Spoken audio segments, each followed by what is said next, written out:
Please stand and call the City Council to order. At this time, we have a word of silence.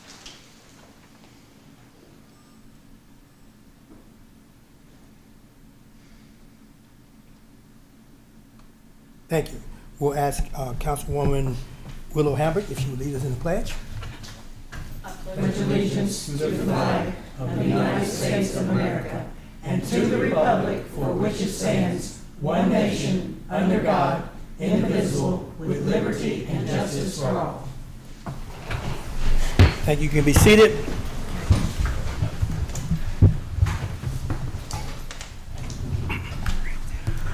I'd like to welcome each of you here for August the 12th, 2024, Georgetown City Council business meeting.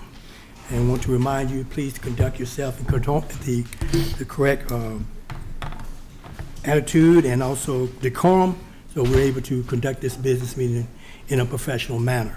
We'll go through the order of business, and at this time, before I go into roll call, I want to let you know that Ms. Conway here has had some cataract surgery, so she's not trying to be fancy or cool or anything. She just, occasionally that light gets to her, and so anyway, I told her she would make a great referee, but she's blind, because that was one of the prerequisites of being a good referee. Thank you very much. Okay, so there you go. All right. In shape for that. At this time, Madam Clerk, would you please call the roll? Here. Mrs. Wilkins Brent. Mrs. Butcher Conway. Here. Mrs. Hambrick. Present. Mr. Hampton. Here. Mr. Showalter. Here. Mr. Stone. Here. Mrs. Tackett. Here.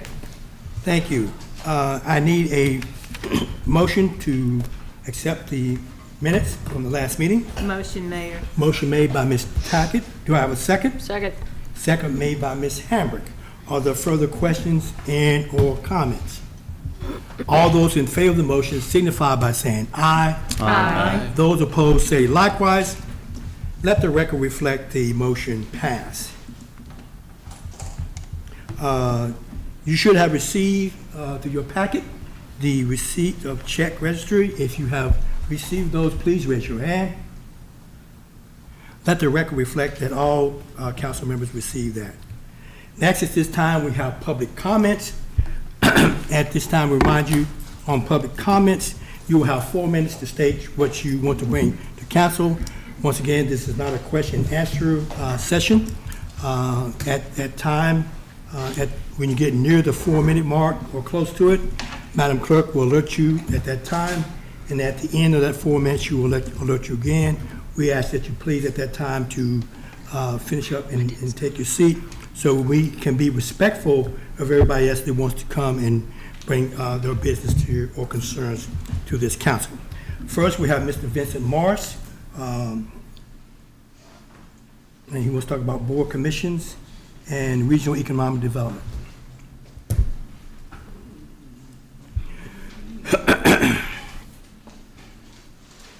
Good afternoon, good evening, everyone. A couple things I'd like to see. When a request is made for an appointment to a board, something's sent out. When somebody responds, it would be nice if you could get a notice saying your information was received. On the website, it does not tell you how long your application or your resume or your information lasts. So I don't know if it lasts for 3 months, 5 months, a year, if I got to keep applying. But the board appointment came up for the Housing Authority, and as you all know, I used to be the deputy director of the Housing Authority. That's why I applied. And at this time, because we're trying to push forward and create some kind of affordable housing program it would make sense to load the board up with people who understand public housing, how to handle it, how to change status, how to receive funds, how to mingle funds if that's what's necessary with the state or whatever it is. Secondly, I think that when we're doing any kind of regional work, we need to investigate who is getting the work behind the scenes, who is pushing it, who's going to wind up being the consultant, all of those things. Because what I'm finding out is a lot of elected officials' families are very interested in this economic development project that we're talking about doing. And if that's the case, then there's really no reason to do anything other than just to give the business to them anyway. No other reason but to just give them the business. The purpose of these groups, these organizations, is to go into the community and find ways to help community members, people who have businesses, people who are trying to build businesses, those kind of things. But if elected officials' sons and brothers and cousins are going to just get the jobs, we might as well just give it to them up front, let everybody know they have it, and move the project forward, despite all of the rejection of the community. Thank you. Thank you. Dan Holman, Comprehensive Plan. My name is Dan Holman from Georgetown. Speaking of the comprehensive plan, which you all are voting on, you all are taking a look at, I guess there's a presentation tonight. It just feels like this whole thing has been kind of a slow-moving train wreck. I think we all kind of know where it's going from the beginning. It really doesn't matter what people of the town have to say. There's a feeling of that. I mean, I'm not declaring that is the fact. I believe that is. I think there's a feeling, and I think people in town just get apathetic. They just know it really doesn't matter what they have to say. Nobody's going to listen to them. Nobody's going to respond to them. I mean, we're told that these things, no question and answers. I think that's kind of absurd. If someone has a question, why can't they ask it? Where else would you come to ask it? That's insulting. So the people of town in general just have spoken many times about this comprehensive plan, and they just haven't been listened to. There was a public hearing a few months ago where the draft plan was rolled out, and there were multiple people who spoke. Every single one of them, to a T, was against, had concerns about this Wiles farmland. Then at the steering committee meeting, which I went to the last two steering committee meetings. I was the only citizen there. They were almost making fun of them. Like the chair of the steering committee meeting was essentially, he said, I wasn't there, I haven't watched that yet, but oh yeah, these people will probably complain about anything. And a member of the Board of Commissioners, Mary Singer is a smart and sharp person, but she has her opinions. She was making fun of them. Yeah, they're a bunch of NIMBYs, complainers, and then they just kind of blew it off. Then Judge Covington actually said, if we don't put it there, where could we put it? And so then they started having a little conversation about where else it could go, and it was sort of productive. They were talking about north of Toyota, there's these locations, but then that just never went anywhere. The conversation ended, and it just kind of died. And then they realized they're going to get away with just blowing these people off. It doesn't matter. There's been multiple surveys. The Planning Commission talk about how it's a community effort, which it is. There's chances for people to go. I hope tonight when they present, they can, these surveys that came in regarding Wiles Farm specifically, what did they say? It's my understanding there were dozens, like 70, I think, that came in after the public hearing. And there's just kind of, everyone's against it. Every survey is against it, the newspaper survey. So there's just other options to, what other options? There are many other options that we should be considering and at least give it a chance. There's this whole economic development conversation is interesting. We should be having it ever since Mayor Jenkins came into office. We should have been having economic development conversations. Smart growth was something that Mayor Jenkins ran on. He also ran on activities for kids. He also ran on more involvement of citizens in government. And I haven't seen any of those things occur. This isn't smart growth, like this plan. This is Madison County driven. Judge Covington at the last fiscal court meeting said it on videotape. We were approached by Madison County, Reagan Taylor, Republican. Reagan Taylor, Madison County and Scott County fiscal court are similar. They're all Republicans, nothing wrong with that, but just all Republicans, all white, all men. like to this council, and you all, and they're leading the show. This is a diverse council. We have Republicans, we have Democrats, we have men, we have women, we have minorities. You all should be leading the show, but you're not. They're kind of freezing you all out, and that's what the people are coming to you about. Please, listen to us. Listen to the people. We don't want Reagan Taylor in Madison County leading this. Thank you very much. Thank you. Kathleen, is it Amato? Hi, my name is Kathleen Adams. I live on Falls Creek Drive. I want to add my voice to the growing chorus shouting no to an industrial park and/or housing development on Wiles Farm. Our county judge executive stated an industrial park is needed to provide jobs to Scott County High School graduates. Did fiscal court commission a study that determined how many students plan a factory career in the county after graduation? If not, the judge executive is making up a fantasy in his head. Here's what we do know. There are over 100 FFA chapters in Kentucky. Scott County has active FFA members. If these future farmers of America want to farm post SCHS, where will they do so? In the 80s, there was a bumper sticker that was very popular that said, "No farms, no food." I recently put one on my car right next to my Sopranos Bada Bing sticker. Because without farms and without farmers, none of us have a future. Thank you. Thank you. Thank you. Caitlin Tudor, Comprehensive Plan and Library. Good evening. Not new in front of the council, but I'm Caitlin Tudor. I have a few things that I'm going to try really quick to go over tonight. The first one real quick is a new thing for me. It's very, very frustrating with our public library that citizens are, per their policy, kept from getting rooms if your request is less than 72 hours from the time that you're requesting a room. Their policy, I've read it a couple of different times, I've looked it over, I've had interactions with library personnel, and they are a cumbersome barrier to patrons, to our citizens, to our taxpayers utilizing the public library rooms for meetings of various types. Their policy is very burdensome in the sense that they limit it to 4 times. You can only reserve 4 times a month. You can only, like I said, you have to do it within 72 hours. Like, there's a lot of things, and it, as a public service, public opportunity for those people, that's a problem. And I would really, really like assistance in trying to get that resolved. I have tried to deal with it myself. I'm not done, but I thought I would bring it to your attention.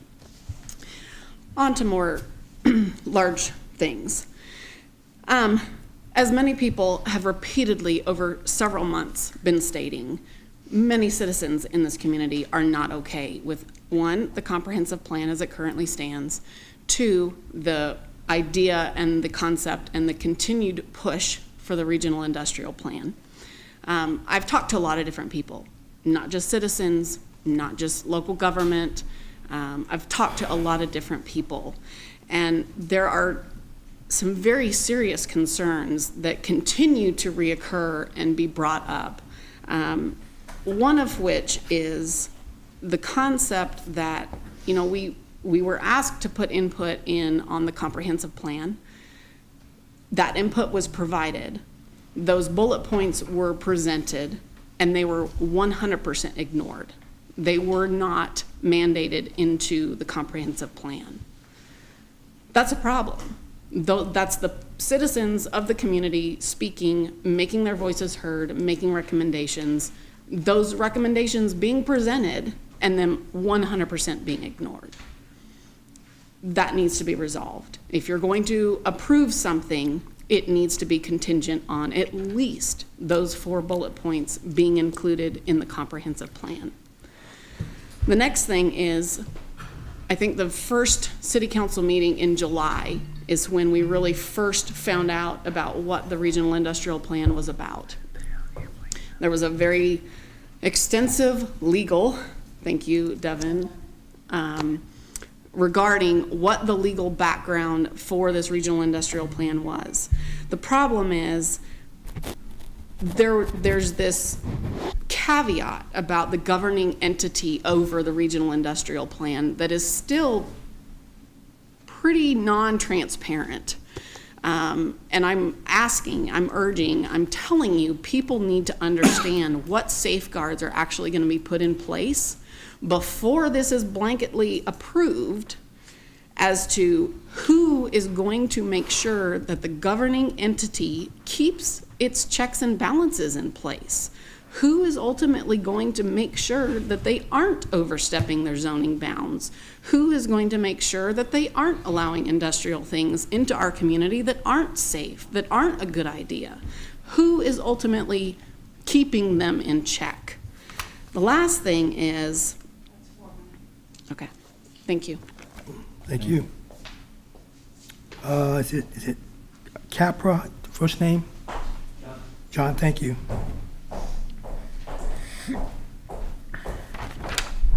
Good evening, folks. Hello. Name is John Capra. Live in the community here in Stamping Ground. Been here about 6.5 years. Just retired from the United States Air Force after 40 years of service to our country. I chose Georgetown, Kentucky to retire. I love the community. What we have collectively done as a community is tremendous.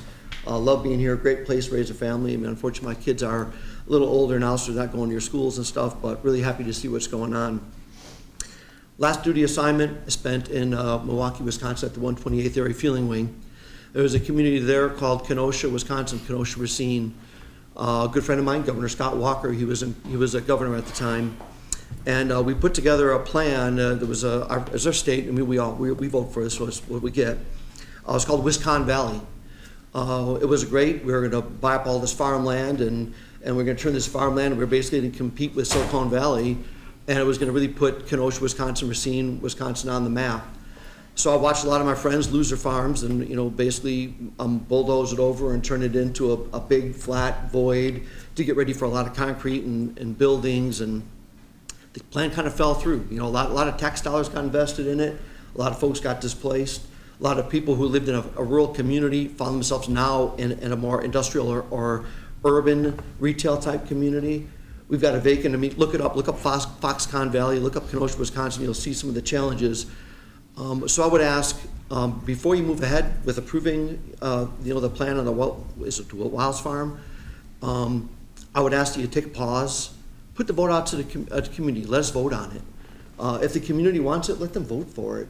If they don't want it, let them vote against it. But we vote because we want you to represent us. You're really our voice. And although probably a small amount of people up here talking to you, I would really ask you. I served you all for 40 years. You told me to go to the desert, I went to the desert. You told me to go for Operation Unified Protector, I went there. That was a duty I took. I saluted, I took an oath to that flag, to this nation. I'm just asking you guys, pump the brakes. That land has been in that current state like it is, and more of an agrarian for thousands of years. There were Native Americans that were killing their meals on it. What we're going to do to it, if we move ahead with this plan, we're going to change it forever. And I would say, for me, I'll probably be in the ground before we ever see this plan really come to total fruition. But I'm thinking about our kids and what the decisions we make, huge impact on that community. I'm a kayaker, I'm an outdoors person. I've dedicated a bunch of land on my property to prairie, to farmland, because I see, with a lot of growth, Toyota's here, a lot of growth. This community has exploded almost to where it's almost uncontrolled. I tip my hat because I know it's a tough job. It's a lot for y'all to take on to do this, but my only ask of y'all is serving us, the community, just please pump the brakes, put it on the ballot. What would it take to just say, hey, let's put this on the ballot and let's get a true opportunity to see, does the community want this, yes or no? Thank you so much for listening to me. Thanks for what y'all do. I know y'all got a thankless job, but I appreciate what y'all do. Thank you, sir. Thank you. All right. At this time, we have the events application. First, we have the Bourbon Burn. Good evening, council members and mayor. Thank you for your time. My name is Austin Render. I'm co-founder and route director for the Bourbon Burn. We started in 2017. This would actually be the 4th year that our routes will be passing through Georgetown, with your permission. The previous years, we've come through downtown and visited Bourbon 30. Of course, they've moved to Frankfurt, but as you likely well know, Limestone Farms is breaking ground, and we have a partnership with them. We'd like to bring our riders to visit the new distillery as it's under construction. So this would be Saturday, September 28th. I've already spoken with Sergeant Perkins about the route. We've identified 4 locations that we would have traffic control. I'm happy to go through those in detail if you'd like, but we've got that sorted out. This would be approximately from 8 a.m. till about 11 a.m. The riders start and end at the Kentucky Horse Park. This is only about 7 miles in, so it's an early stop for folks. And we'd see about 800 riders over that course of 3 to 4 hours.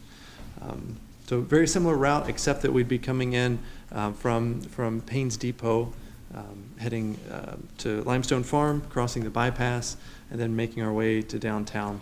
And then the route splits actually right in the middle of downtown. And some of the longer routes will be going to Stamping Ground and eventually Frankfurt, and the other will head east and loop back to the Kentucky Horse Park. But just wanted to seek your permission and see if there are any questions regarding the routes. And at this time, I need a motion. Motion made by Mr. Hampton, second by Mr. Allen. Are there further questions and or comments? All those in favor of this motion signify by saying aye. Aye. Those opposed say likewise. Thank you, sir. Thank you, Council. Next, we have the thrill to give.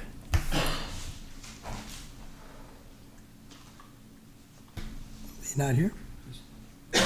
Okay, so I guess we're not going to thrill then. Okay, let's move on. So let's move to the next one. We have the Amen House benefit concert. That's crazy. Hello, I'm Michelle Carlisle with the Amen House. I did want to take just a minute and give you guys an update while I'm here as well. We ended up getting our land disturbance permit on Friday. So hopefully we are going to see some changes on Washington. All of that ARPA funding that you guys invested in the Amen House is finally kind of coming into play. It is my understanding that sometime this fall, I think they've had one little setback, but sometime this fall, we will take occupancy from MLS Power Sports, and then the new building is coming as fast as we can possibly make it happen, which turns into the fact that I don't think you guys know yet, but instead of building phase 1 and waiting, our board of directors has decided to commission the entirety of the food complex. So we are going to go ahead and build the food pantry and all of the infrastructure that the community development block grant from fiscal court is funding. And then we are just stepping into it. The board feels like it will never be cheaper to pour all the concrete and put up all the steel.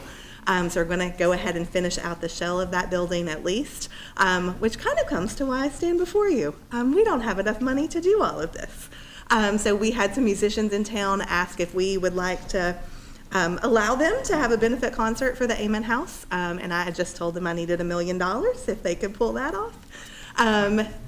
Joking, not joking. That's what I said to him. But anyway, but hopefully we can make a little dent in that next little wave of what the Amen House needs. Hopefully you have our proposal in front of you. It is a Saturday evening. We have already turned in our insurance and our approval from the Commonwealth of Kentucky to Tracy. So you have those pieces. Sorry, this proposal I've never asked before. I don't know what you guys need of me. Yes, we need a motion. So we're going to wait till you got finished. I didn't want to cut you off. So. Well, I wanted to tell you all the fun stuff. It is fun. Well, okay. We haven't made a motion. She was still talking. I didn't want to cut her off because I thought she was still talking. Mark. So Mark Showalter, Councilman Showalter made the motion. Who's second? Made by Ms. Tackett. Are there further questions and or comments? All those in favor of this motion signify by saying aye. Aye. Yeah, all opposed say likewise. I hope you get $1 million. Thank Exciting. you. It is exciting. Yes, you guys will have to come, most definitely. All right, next we have Turn the Town Teal. Hi, my name is Rose Lewis, and I'm the secretary of a group called Bluegrass Ovarian Cancer Support. We support women with gynecological and ovarian cancers in this region. And this year we would like to do a project called Turn the Towns Teal. We've put up these teal bows for the last 5 years to raise awareness about ovarian cancer. Just to let you know, it's the deadliest of all the gynecologic cancers. There are 54 women who will be diagnosed every day in the United States. And the 5-year survival rate is about 50%. I am blessed to be one of those people who has made it 7 years since being diagnosed. But this is a terrible disease. There's no detection test, and it's often diagnosed, of course, then when it's in advanced stages. So the purpose of our teal bows and Turn the Towns Teal is to raise awareness about the risk of ovarian cancer and the symptoms. Risk factors are really important, and we want to just put the bows on the light posts through downtown for the month of September. That's our awareness month, and we just need your permission to do that. I'll make a motion for that.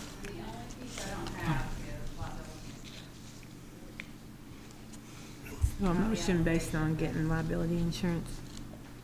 Is that okay, to make a motion based on the liability insurance? Well, we have no, our group is a nonprofit group. We have no liability insurance. We just tie the bows. We don't even use ladders. There's, you know, that's I know a stipulation of your all's events thing, but that's not something we can buy because we're a nonprofit and we can't afford that. Have they been doing it downtown? Yeah, this would be the 5th year. And they've never had insurance before? But, our risk manager really thinks that we need it when something happens. All right, so I need a motion to this. Can we find it? Just to clarify, the application form says insurance must be submitted at least 15 days before the date of the event, so 15 days. So there is a window there to allow some time. I know it's tight based on the month that this would start, but that is the language on the form, if you want to take that into consideration. Okay. So, do I have a motion? I made one, but And you'll, just to clarify the motion that you're making a motion to accept this as long as the insurance waiver has been taken care of? yes. Is that okay? Yes. Is that the motion you're wanting to make? That's the motion. Do you want to approve the event subject to Having- the applicant Yes. getting the insurance Applicant, required? well, I can tell you, our group has a very small budget, and we don't have a budget for liability insurance. We do bows in Lexington and Winchester and Versailles, and nobody else requires liability insurance. Can we find another group that could, I don't know if I'm gonna ask a question, but I'm gonna ask, can we find another group that will do this for you? So we can get this done during this time? I don't know any other group that, This is a group walking down the sidewalk. Right. I mean, And they've they're done it for 4 years now. I don't have so. a problem tying the bows. So, I still need a motion, unless you want to take that motion back and go back with an original motion. I just wanted to go forward to where they have permission to put the bows on the Then post. take this withdraw one your out. motion. I withdraw my motion. then, Okay, to- so now- To have liability. Okay, so do I, I'll make a motion that we allow them to put the bows on the light post downtown. second. okay, so the motion's been made by Mr. Stone to allow them to put the teal bows up, second by Ms. Willow Hambrick. Are there further questions and/or comments? I have a question or comment. Can Public Works support them in this endeavor? I don't know, but, I mean, they're not climbing the ladder. We're they're not walking climbing a down the ladder. street, So- high height, putting up bows. putting a cable tie to and ribbons to attach bows to light And just posts. like with any other event application, and I know we're kind of working through that process right now, drafting a new events ordinance and things like that. You know, this is a unique situation that isn't like most of our event applications. Obviously, you know, staff's just bringing up the fact that it's not a complete application. It's within the council's purview to waive that. So it's not, it's just an acknowledgement that that part of the packet was not submitted, and it's something that we can take into consideration as we move forward with our events ordinance, that, you know, this comes as an event application, but it's a little bit unique and we need to figure out a solution for it. So we've got that noted, but, you know, just put it on your radar that it's incomplete, but it's within your purview to approve it or not. So totally. Yeah, and we want to make sure that you all got that information before we go forward with this. We want to make sure that everybody understand what was ahead of them. So the motion has been made and properly second. To my question that I had, is it possible to have Public Works support the activity? I know it's not much, guys, but a step off of a sidewalk or something like that, was the city liable? But I want it to happen. I'll come downtown myself. But. Well, you know, that's, I don't know, that's something we maybe look at, but I'm not going to guarantee you that. That's something I will look at. Okay? My comment is that they've done it for the past 4 years and it's been fine. So until we get that events coordinating thing worked out, you know, it's a good cause for awareness. So, once again, are there any further questions and or comments to this motion? All those in favor of this motion signify by saying aye. Aye. Those opposed say likewise. Let the record reflect that this motion passed. Next, we have the... Thank you very much. Thank you very much. Thank you. Next, we have the Festival of the Horse / Best of the Bluegrass. Yes, you got it. All right. Okay, you all know it's coming up really quick. It's hard to believe, isn't it? Yes. And I was back here in February to get approval for Fox Creek Amusement to use the back of City Hall parking lot like they normally do. And unfortunately, things have not gone as well as we thought with the pavilion. It's not moved along as fast as we thought it would. Weather and other things have just made it difficult. So I am losing a lot of space. And if you all recall, back in February, I asked if we could include behind the Justice Building and the county attorney's office, because I was already losing space just with the pavilion being there. Well, now I'm really losing a lot of space. So I'm coming before you all to ask if we could include the center of town parking lot in our footprint for the carnival. We're not asking to shut down Morales Street. No street closures around it. It would just basically be that parking lot area where we would have like a little 2-minute walk between the two carnival areas. Need a motion? I need a motion. A motion, Mayor. Motion made by Mr. Allen, second made by Ms. Conway. Are there further questions and or comments? The other one I would ask that, you know, this newly where we put that gravel down, I'm just wanting to ask myself, would that be stable or safe enough where you're going to have rides and going to there, the traffic going there, would that cause any issues, you know, going forward with this? I did meet with Rob down there, and we didn't really talk about that. So I can get with Rob and see what he thinks about that, Rob Bruin. But that wasn't anything. As a matter of fact, he's the one who suggested that that might be the best place for it to go. But I will double check with him on that, because we certainly don't want to tear anything up, because then we just have to pay to repay it, you know, fix it. So yeah. Okay. So it'd be contingent on talking to Rob about that, and if he needs to talk to Johnny White from Fox Creek Amusements to discuss the weight and things like that, we can certainly do that. Okay. All right. Are there any other questions and or comments to this? All those in favor of the motion signify by saying aye. Aye. Those opposed, let's say likewise. All right. Thank you. Very much. Thank you. And All just on a personal note, I'm just going to say really quickly, I love the new turning lanes over at the Colony. So thank you all. That has been extremely helpful to us. Okay. Good to know. Small steps. Yes. All right, next we have mayor's comments. Got a couple of things I want to bring to attention to this council and to the public. Item A, the executive order appointing Paula Moran to the airport board. A little bit of history, you know, we are filling this vacant spot because of the commissioner that was doing this actually have moved and taken a position in Texas. So that left that vacant spot, and we went through the process.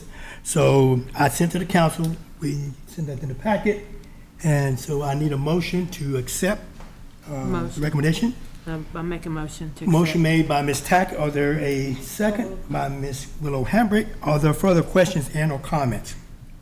All those in favor of the motion, executive order appointing Paula Moran as the airport board, signify by saying aye. Aye. Those opposed say likewise.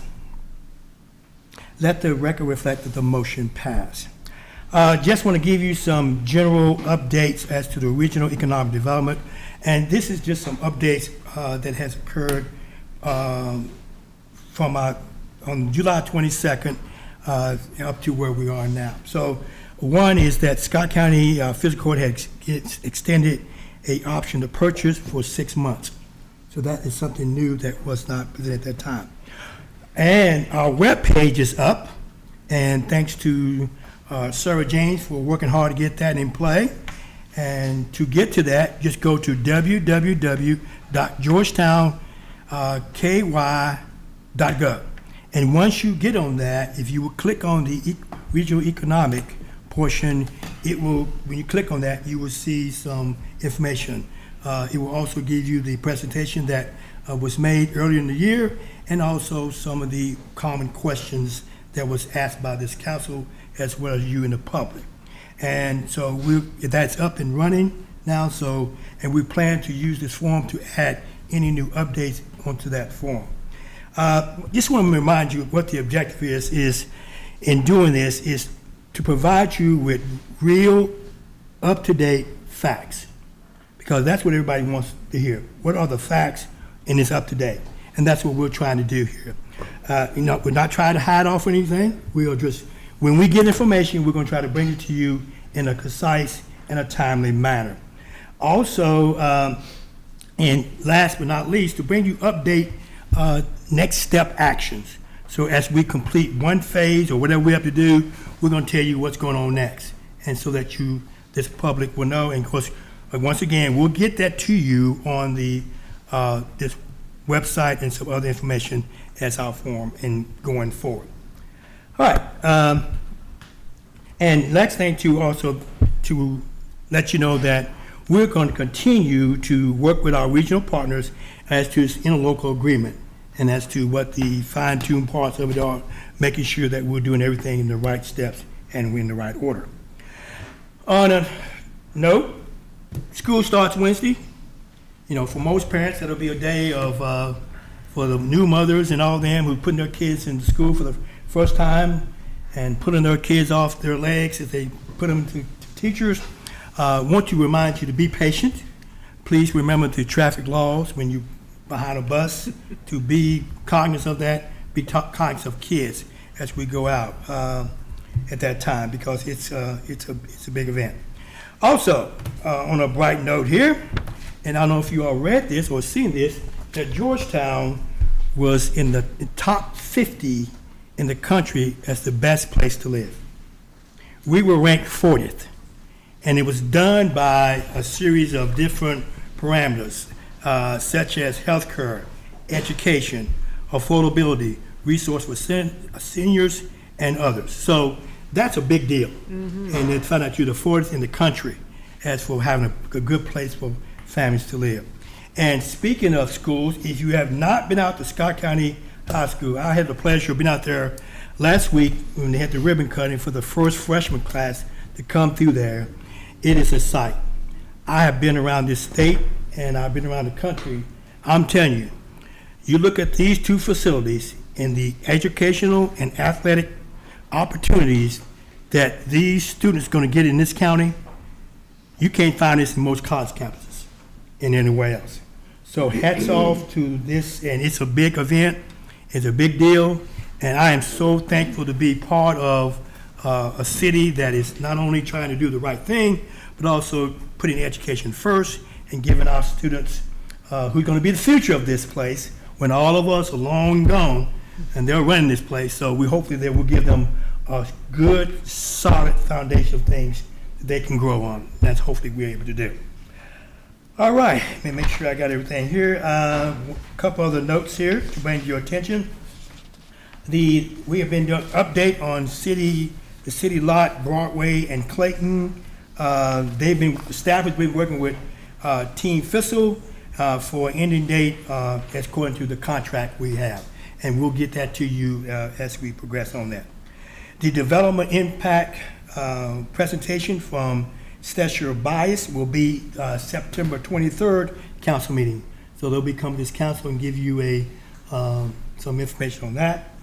And some of our staff went to the Governor's Local Issues Conference. There was a lot of information. They learned a few things. And one thing that they say they got good information on is about funding and how we can help leverage ourselves to get more funding to do more quality things for our city and as well as our county. Moving on. Next is number 8 is presentation for the NET device. And this was run by, I think, Councilman Allen brought this to the attention of the council to see if they can bring this group here together, how staff worked on it. We worked out a schedule, and here they are. And I'll let you introduce yourself, and we'll go from there. All right, thank you for having me. My name's Jeff. I am with a company called Net Recovery. I want to acknowledge, awkwardly, my slides all say confidential. I understand this is a public meeting. Everything presented is part of public record. It was just part of my boilerplate background and a pain to get rid of. So, no issues there. Net Recovery is a small family-owned medical device company. We have been doing research in Kentucky for over 15 years. You can see some pictures here. On the leftmost picture, you'll see what we call the NET device. NET stands for neuroelectric therapy, neuro relating to the brain and nervous system, electric relating to small micropulses of electricity sent by a 9-volt battery through some electrodes that are stuck right behind the ears, non-invasive. It's just like an EKG pad, and therapy referring to the fact that we're bringing about healing and restoration to the body. We promote abstinence without medication, so we're not against medication. Both Suboxone and methadone have shown to reduce harm, but we think that we can do even more than those medications can do, and we've been trying to prove that for several years. May 29th this year, just about a little over 2 months ago, the FDA cleared us to use our device commercially. We rapidly reduce withdrawals for patients who are in acute withdrawal, who are struggling with opioid use disorder. So we'll put the device on them at that time. They'll wear it continuously for 3, 4, 5, maybe even 6 days, except when they're showering. It brings those withdrawal symptoms down, provides relief, and it eliminates the intense hunger that people have to use drugs, what we call craving. Our real goal is to give people the right to choose again. Everyone in this room, unless you are addicted to opioids, has a choice every morning. You can wake up and you can choose to take opioids, or you can choose not to. When a person becomes addicted, the ability to choose not to becomes very muddy. Here's a graph showing estimated right now in the United States between about 2.5 and 3 million people struggle with opioid addiction. And you can see there the blue color demonstrates most of those people, in fact, probably less than 20%, don't get any kind of treatment at all. You can see this graph here showing 4 different types of opioids, and how since the year 2000, the deaths have just climbed higher and higher and higher. And thankfully, last year was the first time in a long time that deaths have gone down, but only very slightly. Over 100,000 the last several years in the U.S. have died. In Kentucky alone, over 2,000 a year. That's what we're seeing. A little bit of NET's history in Kentucky. You can see up here we've done several treatment projects starting back in 2006. Of course, prior to May 29th of this year, everything we did was in the context of a research study or a clinical trial.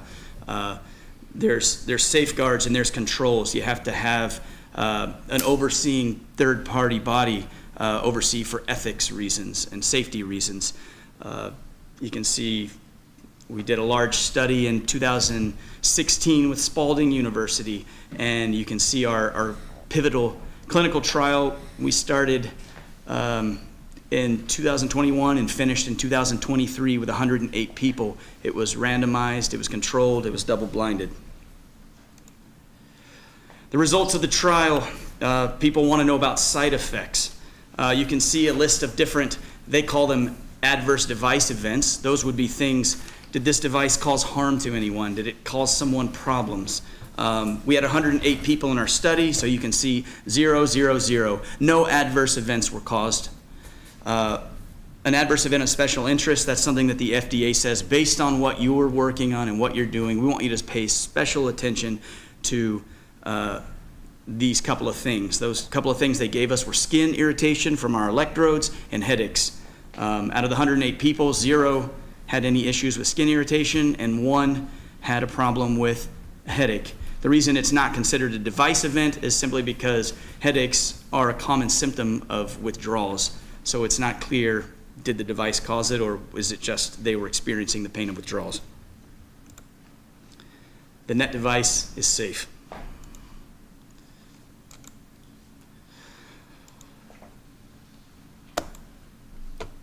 Some stats from our trial: 71% of the people who we treated during this trial had fentanyl in their system.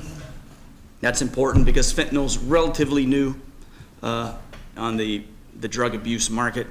It's been a few years, but a lot of our research starting back in 2006, fentanyl wasn't around then.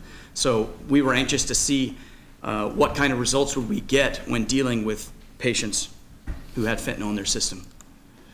94% of the people were polydrug users, had more than one drug in their system when they started treatment. A little over half of them, it was a non-opioids, mostly meth. 98% of people who we treated had a meaningful reduction of withdrawal symptoms. If anyone's familiar with the COWS scale, it's basically if you go to the hospital and you see a sad face and a happy face as a way to visually represent how much discomfort you're in, there's a similar scale built specifically for opioid withdrawals called a COWS scale. So 98% of people had a meaningful decrease in discomfort. That's important because in Kentucky right now, I spoke to Van Ingram recently, who told me that the state washout rate is about 60% in 4 days. That means if you take 100 people and stick them in a residential rehab, 4 days later, 60 of them have left. Most of those people, it's going to be because the withdrawal symptoms were too intense, too painful, too uncomfortable. They didn't want to be there anymore. They wanted to go back out and use. Reducing those withdrawal symptoms is a key component to keeping people in recovery and getting them the services and the help they need to actually get their life back on track. Let's look at long-term craving. Reducing withdrawal symptoms is exciting, but the medications actually do a good job of that. Something distinctive that no other treatment offers is reducing craving that internal desire, that pull, that draw to use that drug. You can see a red line and a green line. I know it's probably hard to see for most people, but the red line would represent our control group that they had what we call a sham device. It would be like a placebo, and the green line represents the people we treated. That scale, the top would be representing severe withdrawal discomfort. The very bottom there would represent 0 discomfort. And so you can see the comparison there of how our device, I apologize, not discomfort, craving. That represents craving, so that desire to use the drug. The people on the green line, over 50% of them actually represent 0 craving when they complete the treatment. Treatment lasts on average 3 to 5 days. So taking it to 0 means I have no desire to go back to use that drug for over half the people. That's exciting. This is a graph that shows opioid use days. bear with me. This one's a little data geeky here, but basically it's representing. Let's keep some simple numbers. If you have 100 people, and you take them through a rehab program, you release them back into society, and you wait 100 days and you follow back, and you say, what percentage of days did they use illicit opioids? If the answer was 100, that means every single person used every single day. If the answer was 50%, that would mean that it could mean everybody used it 50% of the days, or it could mean half of them used it every day and half didn't. You don't know exactly, but we're going to use averages as a way to try to wrap our mind around this. So there was another study, we didn't do it. It was basically to show the effectiveness of buprenorphine or Suboxone. So what they did is they did what I just said. They sent people through a treatment program, they released them back into society, and they said, we're going to mark how many days do you use opioids? Well, the answer was about a third of the time. They had a different group. They gave them buprenorphine. They said, take this every day. Those people used it, illicit drugs, half as much as the people who were taking no medication. Now, what I'm about to show you is data from our study, and we're about to compare two different studies. So admittedly, you have to use caution when you do that, because there could be other variables affecting these results that aren't necessarily taken into account. So I want to admit that up front. However, when you look at people that we treated with the NET device, we see that they used 1.4% of the time, much less than both of the other groups. Let's look at some economic considerations. I took the actual smallest amount I could find doing some research. This is from a 2018 Council of Economic Advisors report, and this isn't even all the costs. I was trying to be extremely conservative on the low end here. But if you add up some costs, what does a person who struggles with opioid use disorder cost society?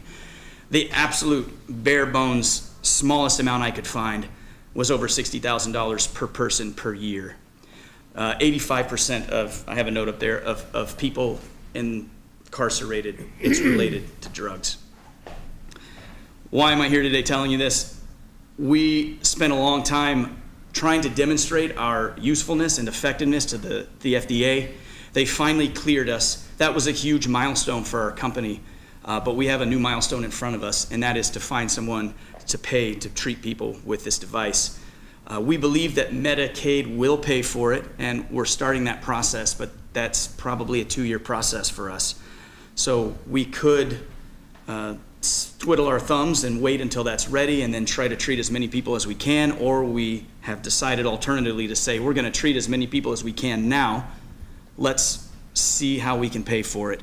The primary way that we're attempting to do that now is through opioid settlement funds from different jurisdictions who are willing to sponsor people from their jurisdiction for this treatment. The cost to do that is $5,500 per participant. I show you this slide to simply say it's a very small amount compared to potentially the burden that they have on society. Now, admittedly, all of these costs aren't borne necessarily by the city or even by the county, but certainly some of them are. Our treatment, we feel like we handle the physical part of addiction very, very well, but addiction can be very complex. There can be a lot of auxiliary things that come with it. Legal troubles, financial troubles, housing troubles, health troubles, relationship troubles, psychological troubles, all these things that oftentimes surround a person who struggles with opioid use disorder. Our device does nothing to help with those things. So we're to be used in conjunction with an organization who can surround someone with those types of aids. We partner with Isaiah House, who has an outpatient center actually here in Georgetown. They have some inpatient centers in a couple of counties in Mercer and in Washington. Those are the locations where we treat people. But they do a fantastic job of supporting someone and helping them with those other issues that net device treatment just isn't designed to help with. We're very proud of our relationship with Isaiah House. We think they do a tremendous job. And in fact, their program is an 8-week program. We are week 1 of that program. Our job is to detox and take away cravings so that for the next 7 weeks they can focus with a clear mind on all the resources that Isaiah House has to offer to get their life back where we all want it to be, as a productive member of society, with a job, as a parent who's responsible to take care of their children, to stay out of jail, to stay, as someone who's contributing to society and not pulling from it. In fact, there was a man, one of the first people we treated, who testified in this very room just a couple of weeks ago to the Scott County Fiscal Court. And I'm happy to send that link to anyone if you haven't already seen it, talking about his experience on the net device. I would encourage you to watch it. It's pretty powerful testimony, and we want to see a lot more people with a story just like him. That concludes my presentation, but I would love for you guys to consider using some of the city's opioid settlement money at a later time to sponsor some Georgetown residents to receive this type of treatment. Thank you. Thank you. Thank you. Can I make a comment on this? Yes, you may. So I attended a fiscal court. They had Net Device come in and speak, and I think it was January 25th, and fiscal court decided to sponsor 30 participants from Scott County / Georgetown. So I'd asked the mayor and Devin, can we bring Net Device in, let them talk to the council? In the fiscal court presentation, they brought some participants that had, went through some addictions, had used the Net Device, and their testimonies were extremely powerful in terms of what they said they feared the worst was the withdrawal. Anytime they went to a treatment center, they feared the withdrawals. And they said the same thing here. They went into this thinking, some of them said, hey, maybe I'll get some money or I'll find some drugs or something in this new program. And they put a device in their hand that had a couple of wires from it, the device about as big as a phone, hooked it behind their ears, and they said they stopped shaking. The withdrawals and the cravings went away. And these, again, are testimonials that, and I wish they could have been, some here, but Jeff wasn't able to get some of those here, but it's non-medicated. That's something else I really liked about it. So, I know that we've got, before I go there, the participants said it gave them that opportunity to eliminate the cravings so they could focus on the other things that they needed to do, such as the financial, the legal, the housing issues. But if they've got all those issues and they still have the cravings, they continue to hit the same cycle over and over again. So I wanted you guys to hear this. I will send council a copy of the video. It's impactful and very powerful. And I know that we've got some opioid money, and I just hope that at some point we can cycle back and talk about, how do we fund this? At the time it went through fiscal court, it was in trial stage, but FDA has approved it now, so it is advancing. And if we have the opportunity to help our citizens with some addiction issues and just life in general, we need to do that. So thank you guys for the opportunity. Okay, thank you. Mayor? Do we know if there are other towns or cities that have used opioid abatement funds for this net device and have had success with it? We have 6 jurisdictions right now partnered with us. 2 more are probably about to. And they're using the opioid abatement funds? In every example, they're using opioid settlement funds. Thank you. Thank you. Are there any other questions or, okay? We will take this under advisement, okay? Thank you. And thank you for bringing it. At this time, we have council committee reports, and I believe we have police. Yes, sir. What looks like a long meeting, I'm gonna breeze through this rather quickly. Chief Allgood reported 69 of 33 slots filled, 22 applicants for non-certified. I'm not gonna steal Captain Lodell's thunder on the body-worn cameras because they're gonna do a presentation here soon. Officer Rodney Johnson is getting information together for the bike patrol unit to go with electronic bikes, and they're looking at the pros and cons of that. The Fall Citizen Police Academy class will start on September 17th and will conclude on November 19th. So some of the classes will be at Ed Davis Learning Center, some of them will be at the police station.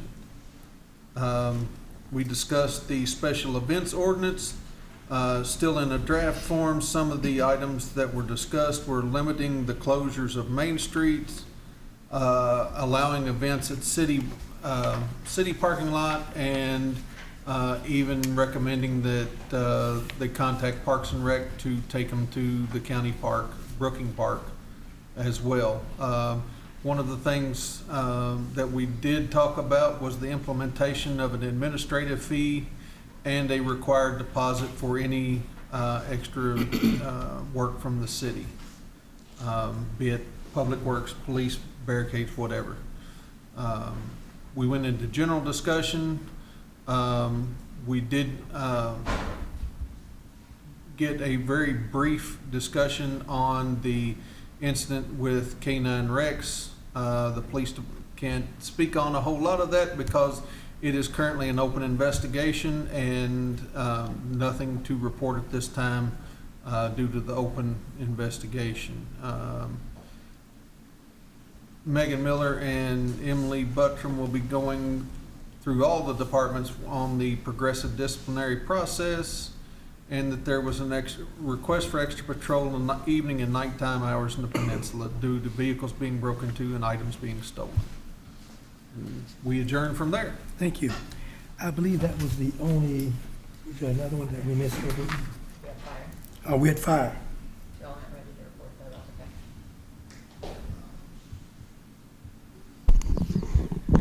Mayor, I'm going to try to do this off memory. Okay. I don't have any notes. Mrs. Brent and I met with the mayor, Chief Thompson, and his command staff between our last city council meeting and tonight. I think it was about a week and a half ago. Yeah.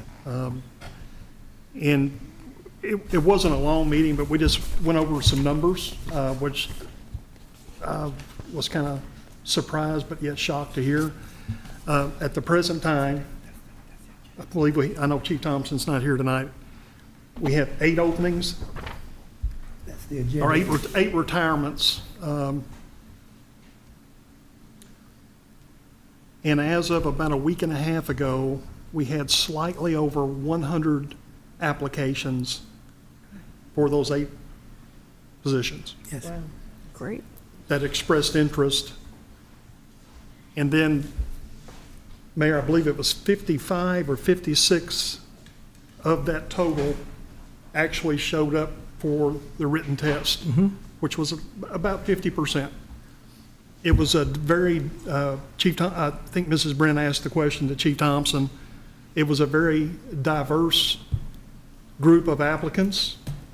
We didn't have specific numbers, but Chief Thompson emphasized it was a very diverse group of applicants. Still planning on starting the next fire recruit training. I really, at this point, we're probably within the next 30 days, maybe slightly over that, within the next 45 days, in order to try to get those, ultimately the candidates in place through the academy, through the training that will all be done here in Georgetown before the end of the year. I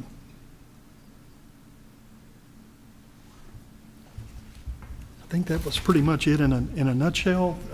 I got to say this, if I did happen to stop by the new fire training facility, which was the old recycling center today. If you haven't been there, I would encourage trying to get there and see it. It's pretty nice.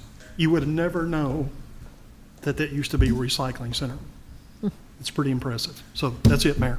And yeah, just to comment more about that, and talking with Chief Thompson, he was telling about all the updates they've done with that, and Councilman Showalter is correct. It is a piece of work, and they did majority of the work themselves, so which is a good cost saving for us, but also they got to do hands-on and actually put what they want in there and did what they thought would be the best thing for that facilities. And again, that's a great recruiting tool, and it's a great place for training for them and provide what is needed. So hats off to them, and again, once again, hats off to this council for moving this forward to get that done. Because I'm gonna tell you what, that is a vital, important piece that is needed to ensure that our first responders, whether it be fire, police, whatever, get the best training opportunities that we can provide. All right, next we have GMWSS, and Chase, you want to come up in item A, Judy Construction for $955,055.09. Thank you, Mayor. This is our monthly pay application from Judy Construction for the wastewater treatment plant number 1 project. This is, we're marking that we are just over 8 months from beneficial use of this new facility, and it is really starting to get exciting. We are, as alluded to a few months ago in our update video, we are transitioning away. We are almost done with structural concrete. We are very close that part of the heavy construction is almost over, and we are very much moving towards mechanical, electrical, instrumentation, controls, and our major process equipment installation. So, as Mayor said, this is the pay app for the month of July for work completed during that month, $955,055.09. Do I have a motion? Motion made by. Second. Motion made by Mr. Hampton, second made by Ms. Tackett. Are there further questions and/or comments? All those in favor of this motion signify by saying aye. Aye. All those opposed say likewise. Let the record reflect that Judy Construction and payout for July is $955,055.09 was approved. Next is item B, Simplify for $17,000. We do on all of our elevated storage tanks for drinking water. We try to have those on a 5-year maintenance cycle. So every 5 years we inspect the tank, and then whatever is discovered from the inspection, we do that work. That's part of our maintenance budget every year. And so this year we have inspected our Lancaster tank, and if you've driven by it and see it, it's got a lot of buildup on it.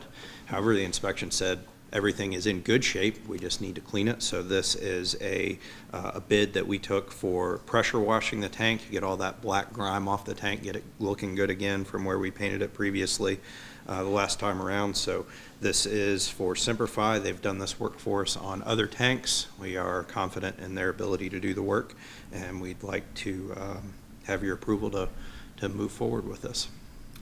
Do I have a motion? I'll make a motion. Motion made by Ms. Conway. Do I have a second? Second, Mayor. Second made by Mr. Allen. For the motion, are there any questions and/or comments? All those in favor of the motion for Simplify to receive $17,000 signify by saying aye. Aye.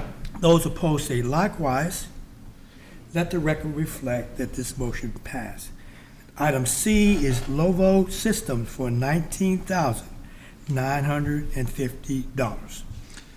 On our Northwest Bypass Waterline project that we have, we're very close to wrapping up, we installed a new booster pump station to boost pressure in the Northwest Bypass area of the system. We installed that on the new high school property. We made provisions for a future installation of an RTU, which is a remote telemetry unit that gives us control of the booster pump station from the water plant and just remote control. Our distribution staff can operate it remotely as well. We took that out of the design. We left a provision for it that it could be done in the future. We left it out of the design as a cost-reducing measure. But we brought this, as I talked about, I believe, the last meeting, we brought this project in under budget, so we would like to go ahead and add this part back. We feel like this is very crucial equipment, so it can be operated from the plant when we see something, system pressures are not where they need to be. We can control that station. So As I said, it allows for remote control of the system in that area, and we are recommending it for approval for $19,950. All right, do I have a motion? Motion, Mayor. Motion made by Ms. Tackett. Do I have a second? Second. Second made by Ms. Hambrick. Are there further questions and/or comments? I have a question, Mayor. Chase, I think this is the one that said that the Engineering Solutions Midwest didn't include installation and programming. Correct, and those are significant costs, so we've said, while they were the low bid, we think that's a non-responsive bid, Right. and we went to the second low. So in the second low, which is LOVO, the statement of work under exclusions and assumptions 1 and 2 says GM and WSS to furnish cellular modem for installation in the RTU, and then the second one, GM and WSS to furnish all VT SCADA integration and programming. So can you clarify, help me understand what's the programming part that the first didn't do with the low, but this one talks about programming? When you get into the programming part, I would have to rely on our IT director to really explain this, but the programming of the actual unit, the panel, that is something that's part of our bid. But once that's brought onto site and it's integrated and tied in from a communication standpoint with the rest of the system, we do a lot of that work with the contractor in-house. Okay. I think that the programming of the panel from the factory, that was not included in Midwest's bid. Okay, thank you. Are there any other further questions or comments? All those in favor of the motion for LOVO Systems for $19,950 signify by saying aye. Aye. Those opposed say likewise. Let the record reflect that motion passed. Thank you. Thank you, Mr. Chase. Next, we have Chief Administrative Officer, item A, resolution endorsing 2024 comprehensive plan. So obviously, Elise from the planning staff will go through the presentation. I did want to tee it up a little bit. I've had some questions about, our resolution, and it's a little bit more robust than a lot of resolutions we have, and especially with this year's planning, with this year's comprehensive plan being the topic of a lot of conversation. We looked back at previous resolutions, and it was clear that they weren't truly transparent about what the role of the comp plan is, who approves the comp plan, how the goals and objectives are determined. So it's a little bit wordy, but I think it lays out the process really well. KRS 100 is a very detailed statute chapter. That's KRS 100 governs planning and zoning and planning commissions. So if you ever have any questions about planning, you can most likely find it there. So that's why that resolution is a little bit more extensive, just so as future councils hear the plan, they know, okay, the statute requires that it be submitted to the legislative bodies, but locally we've always taken the approach that it's presented to all four. So planning staff treks to Stadiumville, State Ground, Scott County, and Georgetown, presents it and asks for the endorsement because it does make sense for you all to have the opportunity to say whether you support the plan as approved or whether you want to go on the record and say you don't. So that's my intro for Elise, but I will kick it over to you. Okay. Thanks, Devin and everyone. So as Devin stated, this is just, we're looking for an endorsement vote. Basically, comprehensive plans and planning and zoning is governed by KRS 100. The specific section is KRS 100-197, which talks about adopting plans regularly. It is used by our office to ensure that we are making sure that we're updating everything, and our ordinances reflect community interests and everything like that. We update it every 5 years, so our most recent version was in 17. Previously was 12, and we just picked the 7s and 2s. We do have an executive committee that leads it. So from City Council, we have Greg and Todd. Alonzo was an at-large appointee, and then when he was elected to City Council, he kind of took a dual role, and the mayor is always represented. So formerly it was Mayor Prather, and now it is Mayor Jenkins. We also had appointees from the magistrates and their bodies, appointees from Stadiumville and Stamping Ground, appointees from nonprofit groups, utility providers, economic development groups, and then a couple other at-large members, as well as some members from the Planning Commission. Ultimately, that was about 18 to 19 folks that were kind of meeting on a monthly basis in the very beginning to less frequent meetings, just kind of having their discussions continuously. trying to help us, inform us as staff what we needed to do as the next steps, what we should prioritize, what we're hearing about. Ultimately, the comp plan is used for our subdivision and development regulations. We want to make sure that they're up to date with interests. As things change, we make amendments. If things need to change, they change. If otherwise we don't. We also use them as part of our zone change application process. So when a zone change application comes to the city, that's either adjoining city limits and needs to be annexed in and rezoned, or is already in city limits and is being rezoned. We base our recommendation off of the comprehensive plan that's been most recently adopted, and then the Planning Commission makes an endorsement one way or another, or a recommendation, and then it goes before you guys for the final vote. And so that's where we kind of see it. We also regularly use it when we're doing development projects and everything like that. So the components of the plan, and I apologize for the font, it got a little bit finicky. It kind of starts very broad and then it narrows itself down. So the very broad one is our vision, and then within that we talk about each chapter. We have 9 total chapters, or 9 topics of interest, and 2 kind of supplemental chapters. I'll get into those momentarily. But each of those have goals and objectives related to land use and growth management, housing, transportation, human services, et cetera, et cetera. We also produce a lot of informative items that help educate everybody on what the development could look like in a certain area, which is found in our future land use map. That's found through meticulous analysis of our current land use patterns, our current needs and everything like that, what makes sense to be developed and everything like that, and then is informed as such. Comprehensive plans are very helpful for when you're seeking funding for city and county projects. Parks Department uses it when they're trying to get their accreditations, and they're also helpful for infrastructure and improvement projects. And then it just offers a roadmap. We take a lot of community input, and we want to make sure that we hear as many voices as we can, and it's important that we use it for our legislative bodies and our processes. So this is our process right here. We started in January 2022 with our first steering committee meeting. We met regularly with the steering committee for about the first year, and then we met incrementally about every other month in 2023-24, just as we were working on the text. We're rather busy office, as everyone is well aware, and so unfortunately there were times where we were just doing a lot of writing and typing, and drafts are, you want to use the but or the or, it's a little bit of stuff that you guys don't really have to see unless you want to. We conducted a public survey in March of 22. We had about over 1,000 respondents to that survey, which was really exciting for us. We had QR codes posted around town, trying to get everyone's sentiment. We had our first public meeting and our kickoff in the Ag Extension office. Moving onwards, we kind of worked a lot back and forth on our goals and objectives before getting it endorsed by the Planning Commission at its November meeting in 22, followed by an adoption by the City Council in January of 23. We had another public meeting in May of 23, as well as some checkpoints along the way. We were releasing surveys throughout, trying to have as much communication on the matter.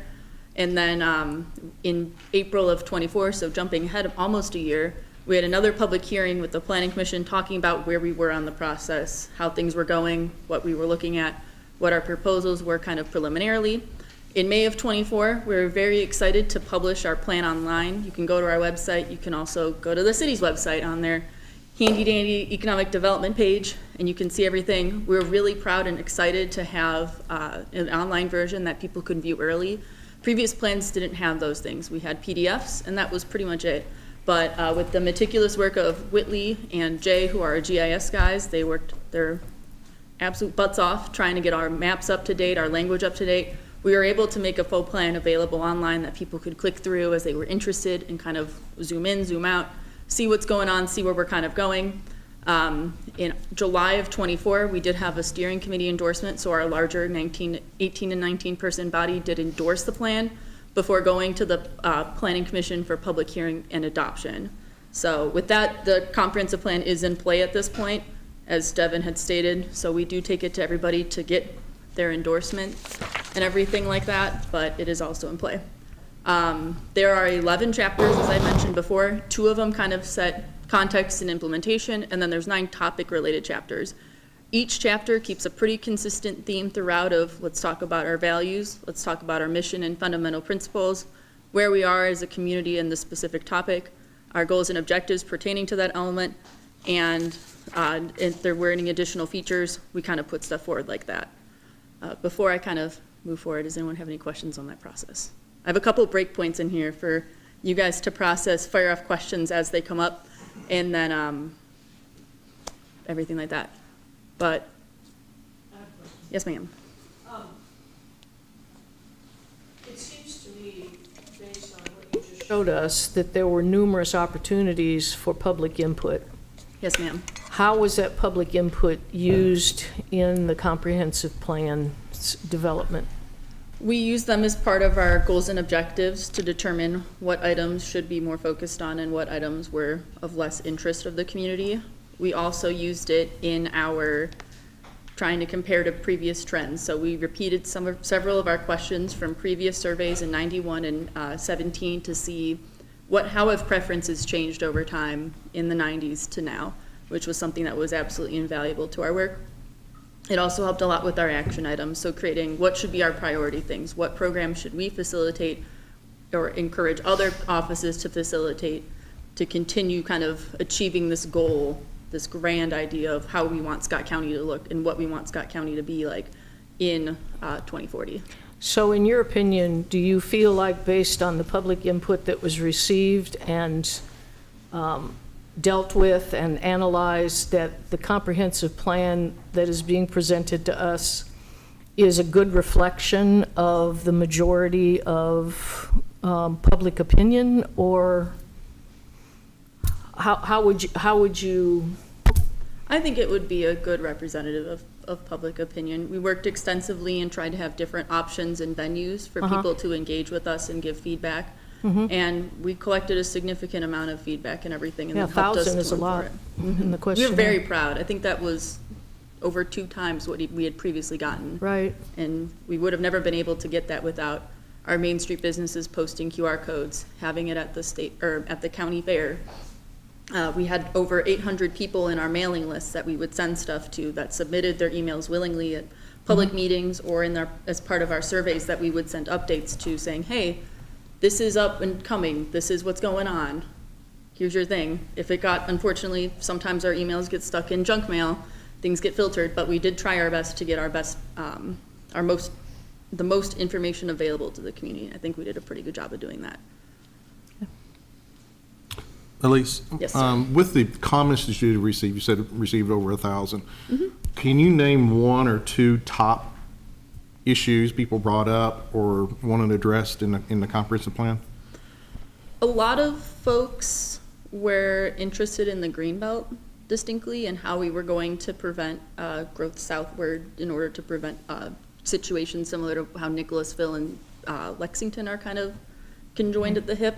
Yeah. And that was a lot of people's interest in how are we going to protect that. And we saw a lot of folks wanting it to stay the same or exceeding that.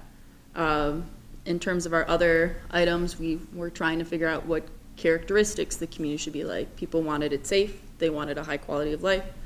They wanted unique downtowns and interesting areas to visit, and they wanted options available for their families. So we were trying to make sure we had those, and we tried to reflect that as best we could in our planning for going forward and in our action items and everything like that.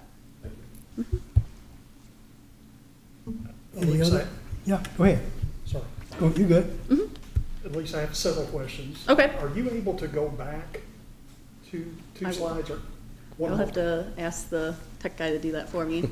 So when the steering committee, the first question is, when the steering committee was created in January of 22, all the way up through July 24, when the steering committee endorsed the plan, and it doesn't have to be precise, but just a rough idea of how many meetings did the steering committee have before they, I mean, are you looking at half dozen? I'd say Dozen? like 15 to 20. 15 Like to 20. I would probably say 18 is probably a good number there. Greg, if you would.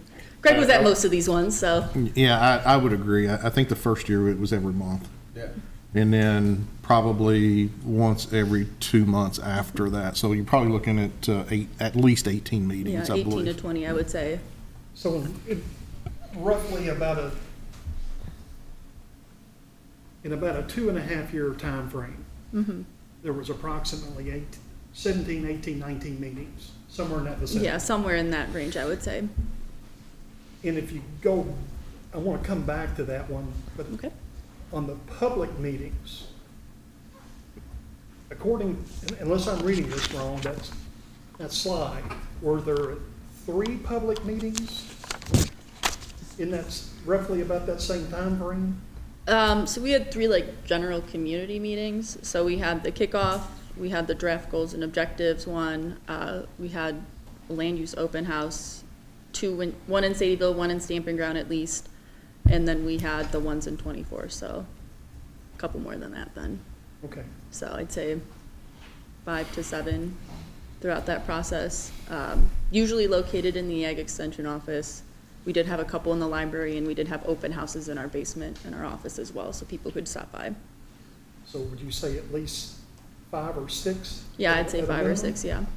Public meetings. hmm And then we also are an open office, so if people had questions, people would stop by and fire off things to us at those times. They just were not scheduled large meetings. And those values, I should state, the 5 or 6, don't include planning commission meetings in that value. If we're adding those ones to the pile, we're talking about goals and objectives, USB, the future land use maps in April, and then the public hearing in July. So that's at least another 4, if not a couple more of those. And the last question I have for this first segment is, Yep. and I'm going to test your and Whitney's memory. We'll do our best. When the steering committee endorsed the plan that went to the board, to the planning and zoning board, was that a unanimous vote, or was anybody that voted opposed to it from the steering committee, or do you remember? I believe it was unanimous for those attending, yes. Okay, so were the members on the steering committee that were present for that vote? Yes. Yours? Yeah, I don't want to. They are, I would say they are, it was unanimous, yes. Okay. Yes. So that was the first step of the process. I mean, I know from January of 22 up until July 24, it was an ongoing discussion, setting the goals, I get that part. But the steering committee was the first body that voted Yes. to send the comp plan, and that was a unanimous vote. Correct. Based on the information that had been compiled, that everybody on the steering committee was aware of. Yes. Prior to that vote, it was a unanimous vote. Okay. Correct. Yes. Thank you. We tried we did provide as much, all of our survey responses, the ARPA survey responses that were performed when the funds were being reviewed by the city. We had all of that publicly available to our steering committee members, and we gave them printed out copies as well as PDF copies of everything, so they could reference either paper form or on their computers. So. Are there any other questions that you want to ask? At this time, yes. I still have a lot more sections. Okay. Oh, I just wanted to break it up so that we could have these moments here. I do apologize. My bad. I'm so sorry. I know we're all excited about, moving upwards, but I do want to kind of make some highlights of everything. As part of our process, we were wanting to understand what our trends were. So using census data from the 2020 census, we found Scott County's population of 57,000, 37,000 of which about being in Georgetown, 18.9 thousand, of which being in the unincorporated areas, and then Sadieville and Stamping Ground. And then this just shows the trend of population growth over time, and that Georgetown has, since the 90s, maintained a majority of the population of Scott County as we've been growing. So these are our annualized growth rates. We included the United States, Kentucky, and then we did a breakdown of the county as a whole, and then each individual municipality, and then the unincorporated areas. So in that period of time, from 2010 to 2020, we saw a 2.2% annualized growth rate. Scott County has about 1.75, Stamping Ground also 1.75, 1.8. Unincorporated areas saw just a hair under 1% annualized, and Sadieville did see about 0.5%. So this is just Scott County as a whole. Again, I apologize for some of the formatting. I guess it didn't merge particularly great, so that's okay. as we're doing our analysis, we kind of reviewed several ways on how we would understand how population would grow from 2020 to 2020, or to 2040. We considered a 1%, a 3%, the annualized growth rate for the community, which is a 2.2, and then we ultimately settled on a fourth option, which is a 2% rate. So this image here shows just the growth rate patterns over time. Being 2.2 is greater than 1, we're looking at a kind of higher than what we would expect rate. And ultimately, at least in Scott County, assuming that same rate of growth from 2010 to 2020 is applied for the next 20 years, we would expect a county population of approximately 81,000 individuals. During that same period of time, we applied those same growth rates to analyze how the community was growing and everything like that, and determined that in 2040, we would reasonably expect 57,000 individuals in the city of Georgetown. So in 20 years, the city of Georgetown would add about 20,000 individuals, and then in that period of time, we would go and be the same size as Scott County as it is right now. When we were doing, oh my, I do sincerely apologize. I don't entirely know how this formatting went so bonkers, but can I ask, I'm just gonna ask him to put it on the PDF because the PDF is in better formatting. Do you guys mind? Since this is illegible at this point. One second.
Just fixing that one. I do apologize for the formatting. The font we use can get a little bit finicky sometimes. So I figured since everyone wants to hopefully read everything, we can have an updated version. But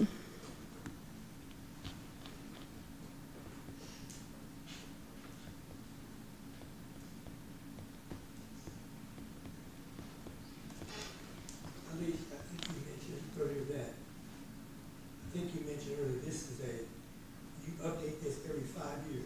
correct, yes. So you did it in 2017? Correct. So now 2022, when you start the process over again? Yes. Another 5 years, you will do this again, is that correct? Yes, so we will be starting to do our research portion of things, collecting some updated data, probably in 2026, and then 2027 kind of doing intent. I would reasonably anticipate the kickoff and going from there. Okay, so here's a much more legible version of everything that doesn't overlap and go a little bit crazy. Okay. When we were calculating population, we wanted to see how many more residential units we would need based off of our general rate right now. The average density, or the average household size, is 2.47, so with the population growth and everything like that, we calculated expected households, and then that helped us understand how many household units would be available and needed. So in 2040, using and I will make sure to specify this is based off of the 2% rate. So I had mentioned that we had used the 2.2, the 1, and the 3. Ultimately, it was determined that 1 seemed a bit inappropriate, so 2% seemed like the most appropriate alternative forward. 3 felt a little bit excessive, and we wanted to be considerate of potential changes in the community that may slow things down a little bit more than 2, but not as much as 1, or spike it as much as 3. So with everything considered, these are the calculated expected new households in the community. We have several thousand housing units that have not been developed yet, but have preliminary approval. So end stages of Cherry Blossom, Pleasant Valley, Lanes Run, South Crossing, all those types of areas where they have gotten their preliminary approval, but they've not actually finalized and built the houses yet. those are what we consider a housing reserve. So that's our values there. So with our 2% growth rate, we're expecting 7,300 residential units being available. In consideration of our preliminary approvals of 3,300 units and our planned available units just in areas that are undeveloped but designated for future land use designation. So future land use, low density residential and medium density residential. There's about 6,200 units in those areas. So we would expect that that would kind of cover that base for a resulting surplus of residential units in 2040 of 2,300 residential units in that time. We also did an analysis of how many acres of land we would need through 2040. We analyzed our commercial land as it stands, as well as what of that is undeveloped, what was needed, what's undeveloped, how much more is planned, and then what is our net surplus or deficit. So commercial land is doing rather well, and when we base all of our calculations off. But our industrial employment center areas, we did identify as seeming to have insufficient land need or available for development for industrial and employment center type uses. All right, I will now pause here, even though it was very impromptu previously. If there's not anything else, Greg? Yes, you may have covered this, and I apologize if you did. The growth rate that you used, Yes. What are the factors that go into determining that rate? We base it off of what the previous trends are, what the state's trends are for the community and for the state, or I'm sorry, for the county as a whole, state and national trends, and kind of determine that based off of all those factors together, a 2% rate was the most appropriate route forward. But we tried to collect as many samples as possible to get the best understanding of what our growth patterns would be. Are those weighted any certain way? I mean, do you put more weight on our current trend here as compared to the state, or? We've weighted a little bit more on our side of things because the state considers Eastern Kentucky, Western Kentucky, Louisville, like there's so many variable areas of growth patterns. It felt inappropriate to weight the state more than the actual county or city because they see different growth rate patterns. They have different drivers for growth and development. Proximity to the interstate, employment, and proximity to a large metropolitan area tend to lead to suburban areas or areas outside of that urban downtown having a little bit of growth as people prefer potentially a larger lot style or a more smaller community, but they want to be able to have the option to go into Lexington for amenities and resources and work and stuff like that. So, yes, ma'am. And that growth rate and that increase in population by 2040 did not involve this business park that we've all been discussing, did it? Correct. Where This is it'll just bring based in- off of raw. It'll be bringing in even more. Potentially, business yes. Yeah. and more people that work at the businesses and more houses that will be needed. Potentially, yeah. Yes. So that's an alarming number. Okay, thank you. Without further ado, I'll go on to our chapter highlights. So, as I stated, there are 9 chapters. We kind of hit context. We'll hit kind of a grouping of 2 through 10, and then we'll do the implementation last. So, our biggest one that people tend to talk the most about, it's the most interesting, most engaging, is our community forum chapter. That has to do with our urban service boundaries, our patterns for growth and development, future land use maps. When we are analyzing everything like that, we made amendments to our urban service boundaries for our cities. So in instances of Sadieville and Stamping Ground, we did see a reduction of area. They had expressed a focus on having their downtowns be more densely populated, and their proposed their proposed urban service areas were rather large. So we tried to focus those in on more of the areas where growth patterns would be more satisfied, and you wouldn't create these very far away residential developments really far from the urban core. Georgetown did see their urban service boundary increase. Thank you. So we saw, and I have a little bit more of a zoomed in portion here, we saw an increase for the Scott County school site. We also included parts of the Stonehenge residential subdivision. I would like to emphasize that an urban service boundary proposal is just the provision of urban level services. So city police, city fire, water pressure, that type of thing, proximity to parks. All that type of stuff is meant to be an urban service boundary. It's just a strategy for understanding how communities can grow and what areas could be served by urban level services if they were to densify or develop in any form. So that's important to consider. It's not an annexation it's not city limits, it's just a strategy that planners use in order to understand what our current conditions are and what levels of land and volume of land that they could serve in a period of time. So the schools, a couple existing residential subdivisions. We did remove Oxford Village. They had expressed interest in no longer being part of the urban service boundary. We respectfully said sure. We did realignment of the eastern boundary to align better with the Lanes Run watershed, kind of made some improvements and amendments for floodplain and other things like that. And then the larger property that we can talk about, which is the Wiles Farm.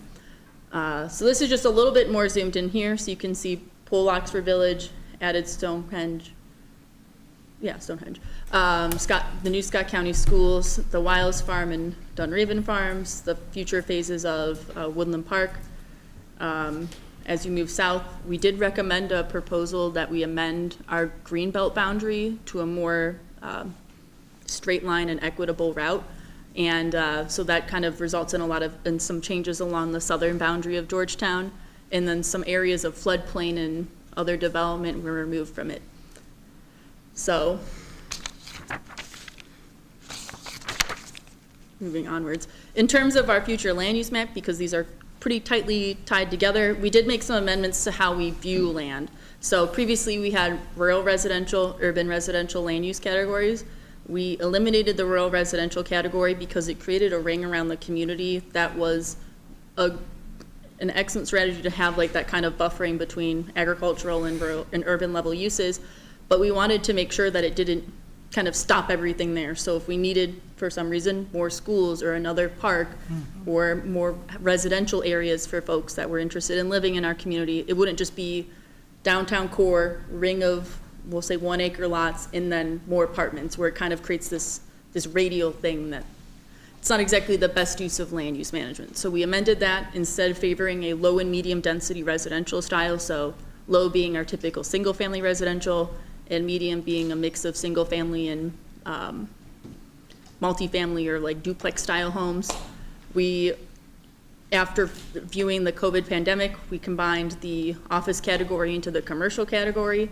We obviously removed rural residential. We created the mixed use area for our downtowns and certain areas of town where mixed use development may be appropriate, amended our green belt, and then removed our creek corridors and floodplains from the areas that could be developed, in favor of making sure that we don't develop floodplains, we don't negatively impact people up and downstream. So these are just the colors really quickly. We have 10 different categories here. We can move forward from this point.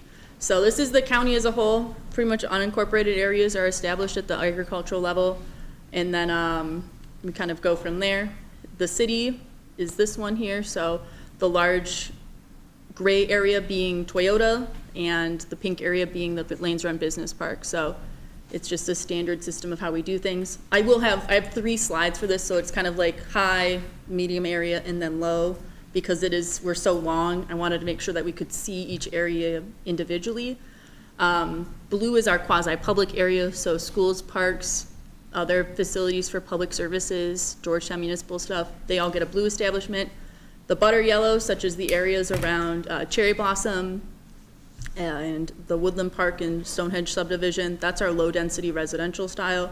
And then when we move down south a little bit more, our areas of an orange yellow, so around the Colony and some parts of downtown, those areas are medium density, so where we would find that a mix of townhome style and single family styles may be the most appropriate. You can see a couple smatterings of purple in there, specifically around downtown and around Cherry Blossom where the Planet Fitness is. Those are mixed use areas. Those are intended to be areas that are highly walkable and everything like that. I will talk about those briefly in a moment. Again, pink areas being our business BIT.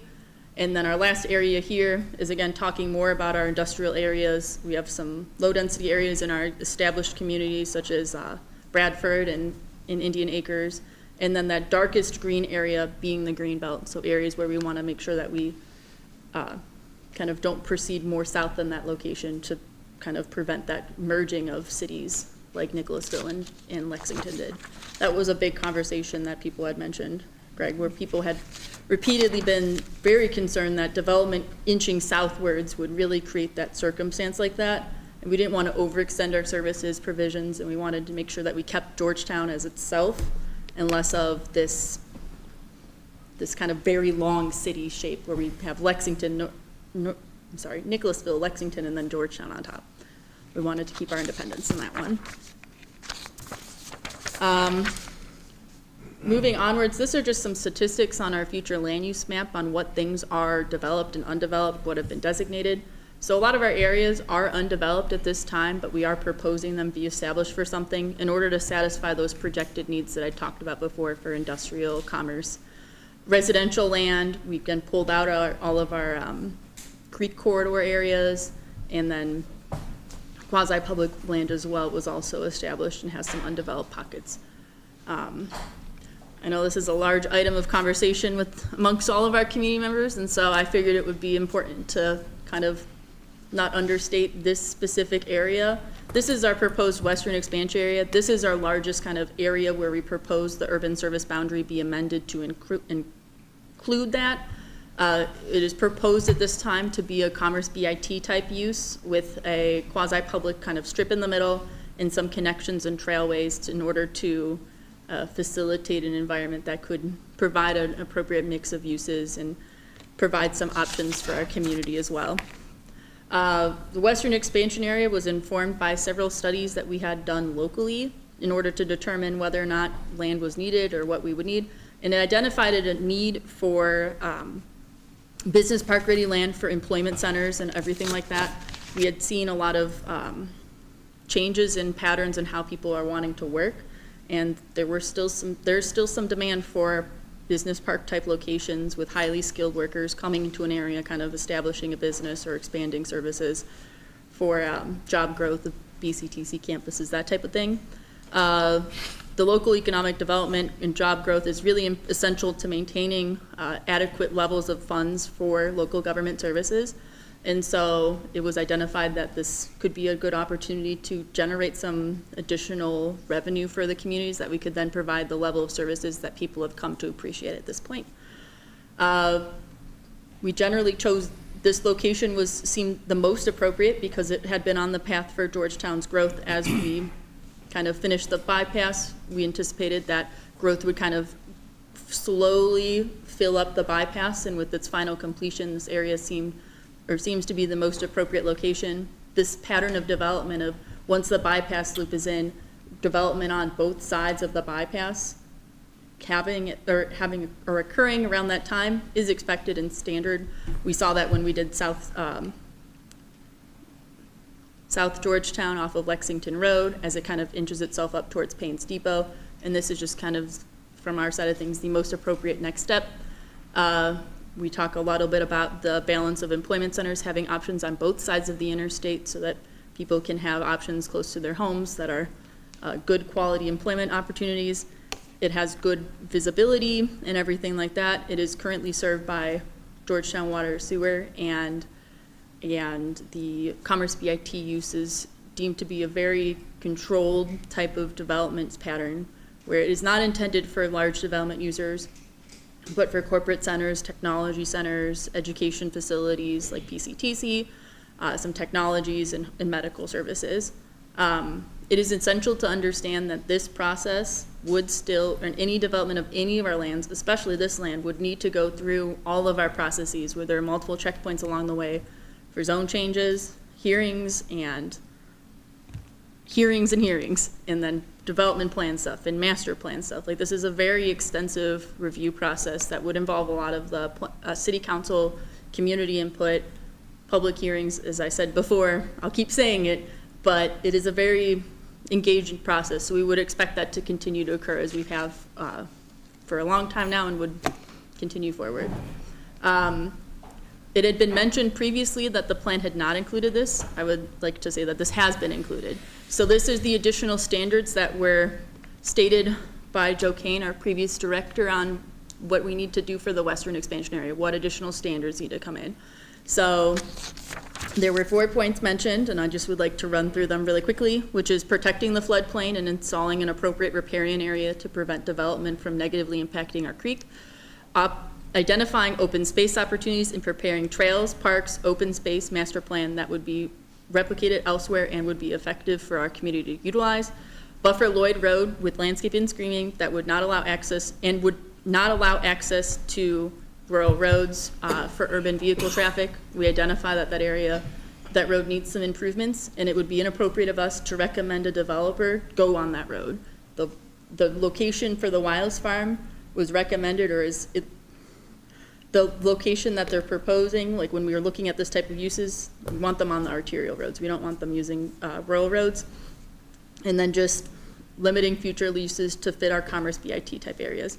This is standards for really all of our business industrial parks, or BITs, I'm sorry, not industrial parks.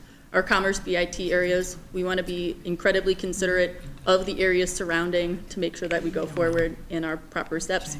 This would be something we would anticipate anywhere that we have in our communities, any type of development anywhere. This is just a proposal here of what the potential kind of buffering would look like, or the view when you're facing the property. We want to make sure that we are very considerate of our areas for anywhere, for any types of these uses, and that we make sure that we have, again, the most appropriate care for our community members going forward and everything like that. I will pause here. I need some water. I think Mr. Showalter. Yes, sir. Showalter wants to ask a question. Mr. Showalter, got a question?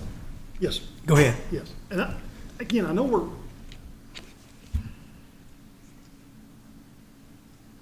can you, let me think a second. Okay. Can you explain the pink area to us again?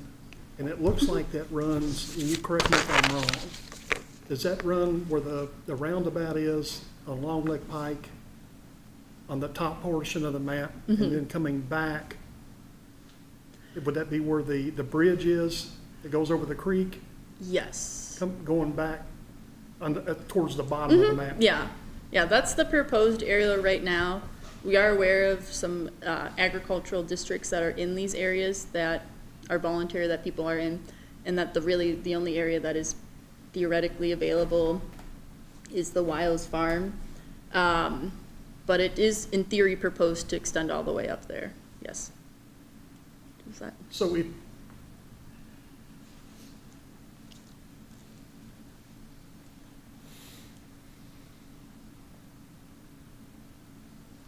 let me take a step back if I could, and if you're getting ready to address this, my apologies for jumping ahead.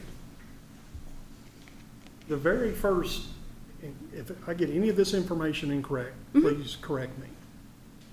So the steering committee approved this information to be sent on with their approval to the Planning and Zoning Board. Correct, with this. And the Planning and Zoning Board has an attorney. Correct.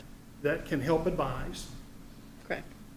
So the Planning and Zoning Board was the second step of the process, as far as the voting process. Is that correct or not correct? The steering committee endorsed it. Yeah. Okay. Steering committee didn't Steering approve committee it. endorsed it. Yes. And then the Planning and Zoning Board Made the voted action. to approve. Correct. This comp plan. Correct. And what was that? Was that unanimous, or were there 1 or 2 or 3 against? It was a 6-2 vote. 6-2 So vote. 6 in favor, 2 not in favor, and then 1 person was absent. Okay. So this, what we're looking at on this screen has already been approved. Correct. And what type of future developments could occur in that pink area? It would be very similar to what we see in the existing Lanes Run Business Park, so. I'm sorry, what? It would be very similar to what we have in Lanes Run right now. So BCTC, the Child Care Center, several highly skilled manufacturing and engineering position jobs, the Country Boy company and their distribution area, those types of operators. There's several very technical engineering ones, so it's hard to be like an engineering one and an engineering one, but there are several engineering ones in that area and technology providers in that area. Right. So we would reasonably expect that those would be users in this area. Could it also be residential? I mean, granted, I know there's a lot of, you just clarified just a few minutes ago about processes that would have to ultimately come back to your board Yes. and possibly even to the city council, but could it be residential as well?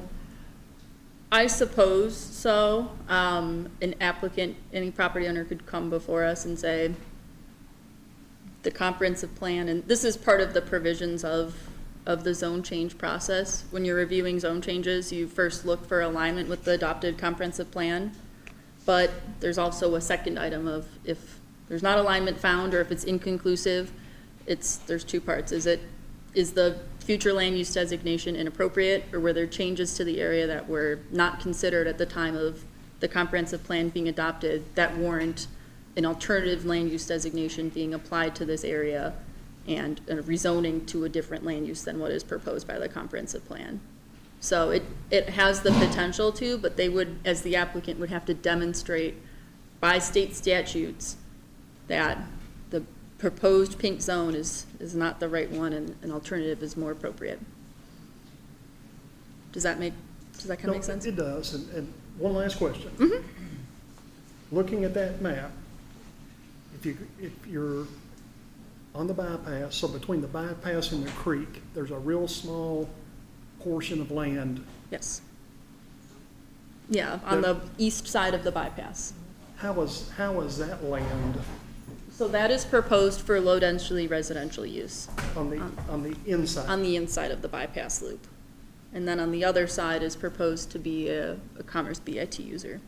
Is that, when you say is it residential from the creek all the way down almost to the roundabout?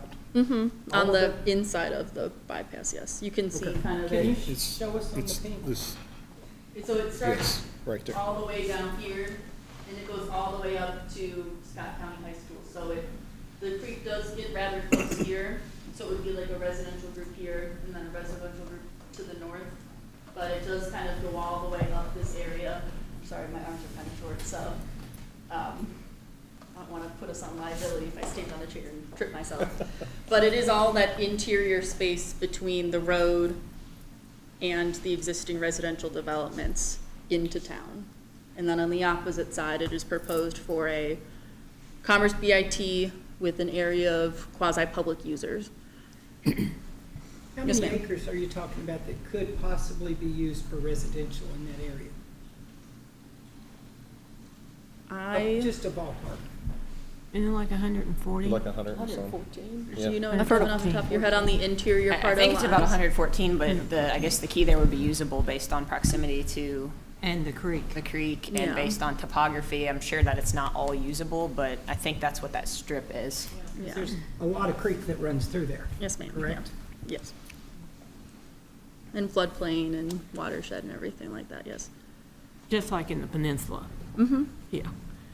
That was on a 100-year floodplain, said never flood, and it did. So there's that. So I do have a question. Yes, ma'am. So specifically, Lanes Run Business Park, the three phases that it is, has specific uses. So when anyone wants to come into that business park, they have to meet the criteria that's been set for that business park. Is that correct? Yes, what's And set would- forth by zone, yeah. Yes, set forth. So that would be the same thing that would happen with this project as well? Correct. The Wiles Farm? And if whomever the operator is, they can do private agreements to say, we're not gonna have that one. Zone says this, but we're not gonna do that. Our office just says if it's the zone, that's what it could be. There's obviously some of those ones that are kind of a conditional one or under review type ones. But, so I would say it's less likely to be those ones, but we would see those approved ones. We But would see everything some. would go through planning and zoning and through all of their criteria Yes, and ma'am. what they. And I can't speak to the exact selection process because I'm not a staff member of the Chamber of Commerce, but we would expect them to do a vetting as well, and then us to do vetting, and then it would just be It's a reviewed regularly process. to make sure.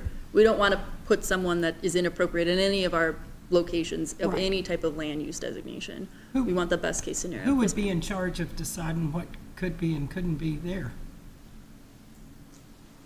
Is it, I mean, it is, for Planning my and side of zoning, things, is it is based by the zoning. I mean, I assume what you're talking about is if the regional economic development project would move forward, and that's where that authority would be in place. So that's where they would determine that, but also they would be beholden to any restrictions placed on the land, whether that's by deed restriction or whether that's the development process. Like Elise said, their role in this, they can't dictate who comes here and how they get here, but they're gonna determine, how they're managing stormwater, what the density is, whether it's consistent with both the zoning and the designation. I did wanna mention, the question about commerce/BIT is that's a designation, not a zone. So if you go to the question and answer that is on the page related to that project, it does a good job kind of distinguishing what that designation means and what's allowed in that designation, because I think that was one of the most common questions is what is BIT commerce? We keep being told this is BP1. BP1 is the zone that corresponds with that designation. Yeah. Some categories have a one-to-one exact copy where they use the same language, like industrial. It's industrial and it's industrial. For commerce, BIT and BP, they're a little bit different, but they generally mean the same wrap forward. Anything else before I kind of run through everything? All right, I will run very quickly through the rest of the community forum section. We brought back our neighborhood centers concept. It's an approach that focuses on having mixed-use areas and areas where they are either under development, are existing development, or are partially developed. Our downtowns have them, so Sayville, Stamping Ground, Georgetown. We also see neighborhood centers around Cherry Blossom, the Amerson property up off of by the high school, and then one more that I always miss up. I don't exactly know where the seventh one is, I do apologize. We find that high-density residential would be the most appropriate in these areas because they're highly connected to one another and people can satisfy their daily needs without having to go particularly far. These are just some of our kind of main pieces of it. We want to efficiently use our land by allowing people to be closer to where they need to go on a day-to-day basis, getting their groceries, going to work, hanging out with friends. It's easier. We don't want to have people driving everywhere. We'd like them walking, we'd like them biking. It makes it more engaging. People want to be there all times of the day. Brings more small businesses together. We want to establish standards for high quality construction and making sure it keeps a consistent theme. And then also providing open space in public areas for people to want to be in their areas and use recreation options in those areas. We also propose a mixed-use zoning category. It is not one of our zones right now, but many communities of similar size throughout the nation use a mixed-use category that allows for greater flexibility for our mixed-use areas and areas with higher density residential. Kind of gives people a little bit more of wiggle room if they offer certain amenities, that type of thing. Moving onwards to the opposite of that, opposite of high-density residential, is our rural service areas. We do propose the establishment of an agricultural policy advisory group containing city representatives, county representatives, farmers of either side of the coin, developers, our folks, everybody who, we're trying to get a group together essentially to try to research how we can manage rural land use management. We reasonably anticipate there's going to need to be a lot of different perspectives to create the best fit forward for our community. I just included some potential options. These are all very theoretical. We've not met with that group yet.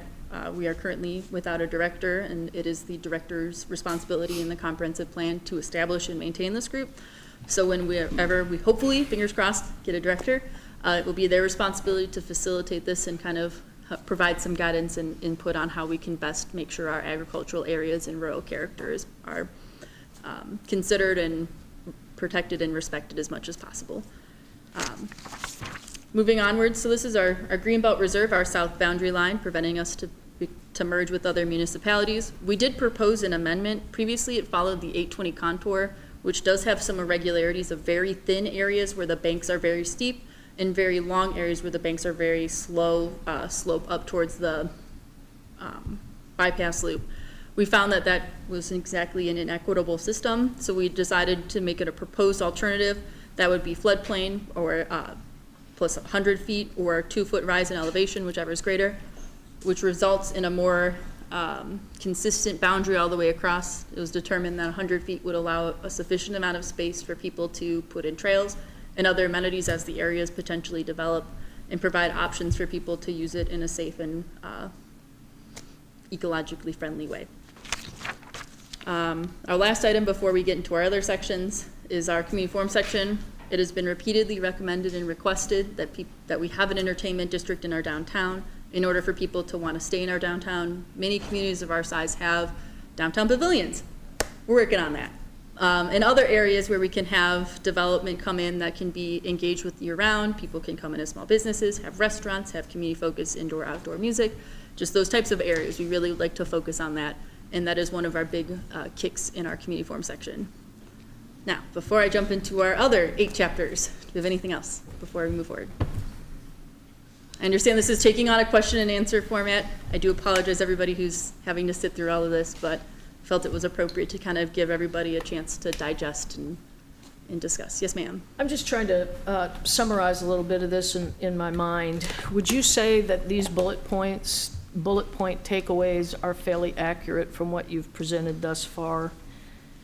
You've said that the comprehensive plan as presented reflects the majority of the community input that you received in your open meetings, your forums, your questionnaire, et cetera. And correct me if I'm wrong on any of these. Reflects smart growth, reflects preserving and making more efficient the green belt,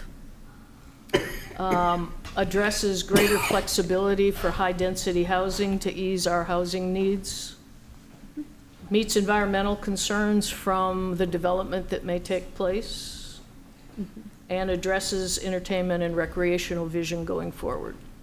I would say that those are accurate bullet points. Yes, ma'am. Those are accurate.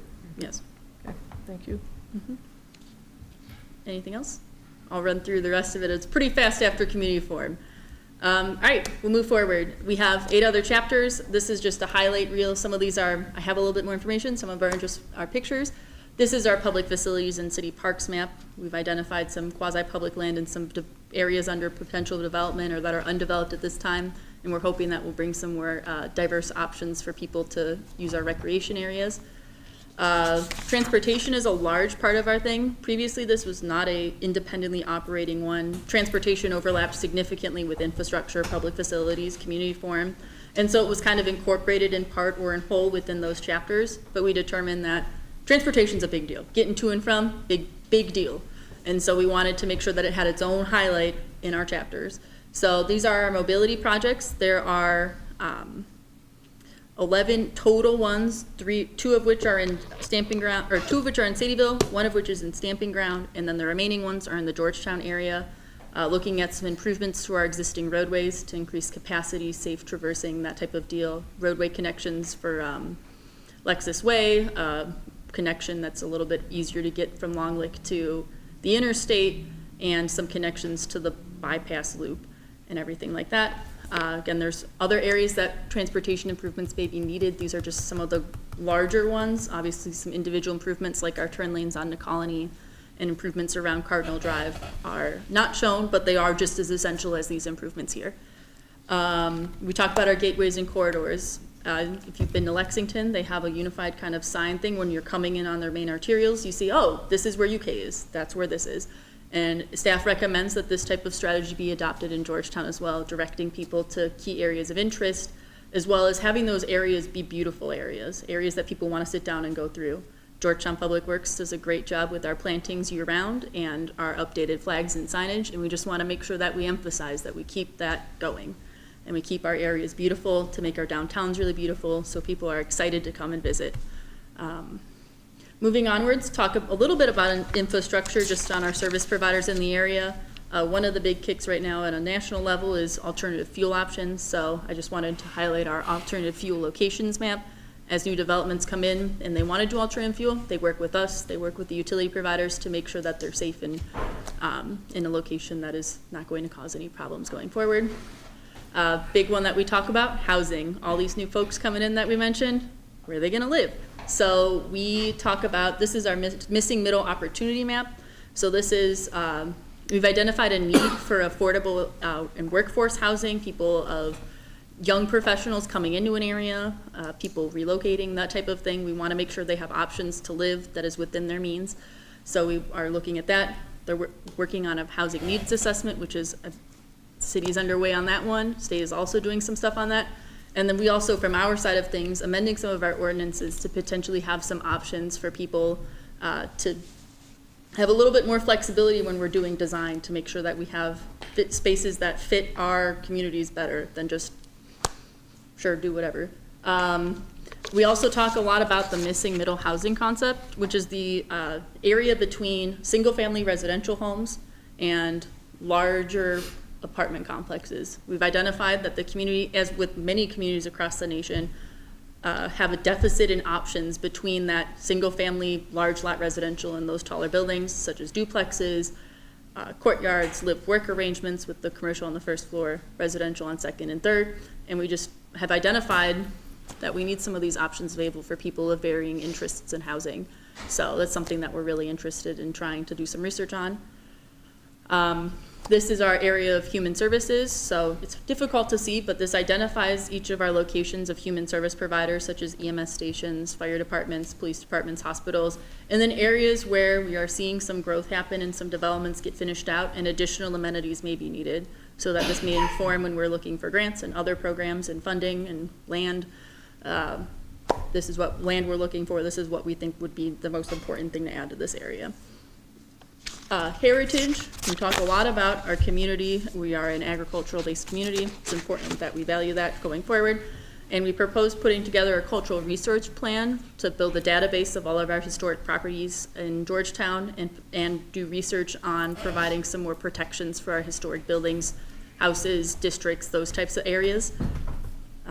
Moving forward, talk a bit about environment. We want to make sure we're keeping our waterways clean in our areas pleasant to be around. We're making sure we're bikeable. We're keeping our areas walkable and safe. And so this is just a highlight of our aquifer recharge area map.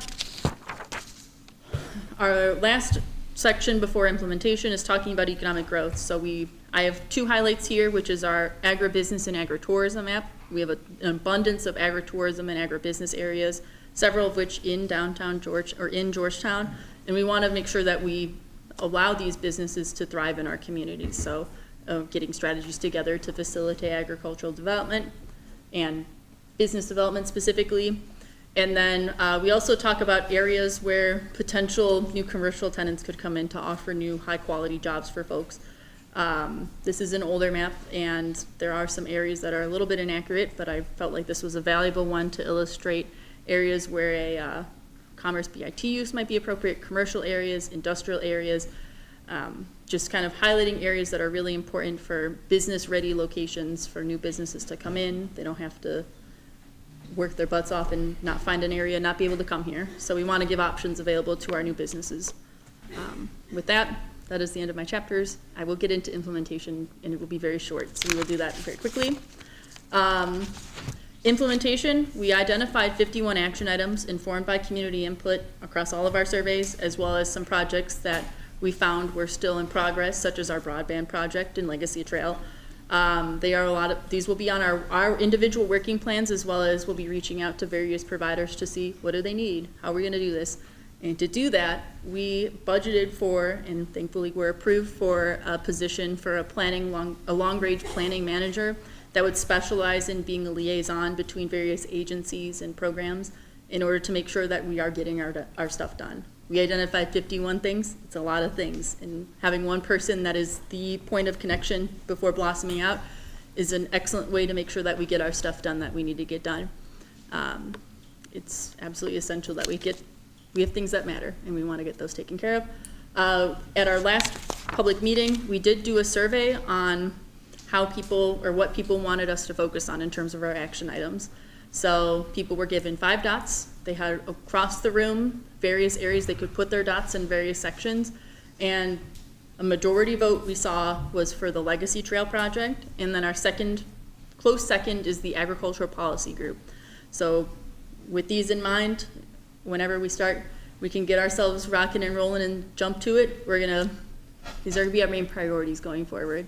We also liked our entertainment districts and some beautification projects as well as having historic regulations and broadband projects. So we want to make sure we keep everything up to date and everything like that.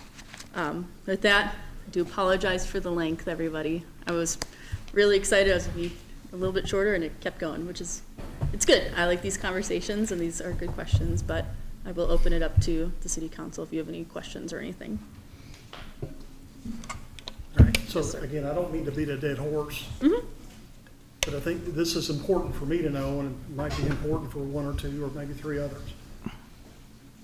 All we're doing tonight is voting on a resolution to endorse the plan that's already been approved. Correct. So if I could step back, this is why I was asking the questions early on. This discussion started on this comprehensive plan according to the map, and again, if I'm wrong, correct me. Yeah. Back in January of 2022. Yes, sir. So there's been ongoing discussion about this comp plan for two and a half years. The steering committee, which consisted of 18 or 19 members, voted unanimously to send this to the P&Z board with their recommendation. Is that correct? Yes. The Planning and Zoning Board, which has an attorney, a legal counsel, approved the plan, the comp plan by a vote of 6-2. Correct. Scott County government,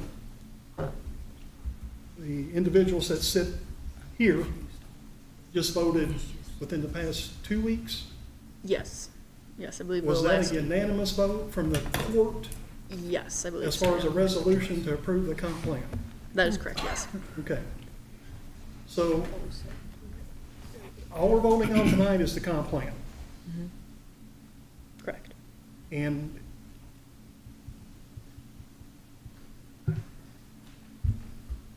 yeah, that's really all I had. I mean, these discussions have been going on for 2.5 years.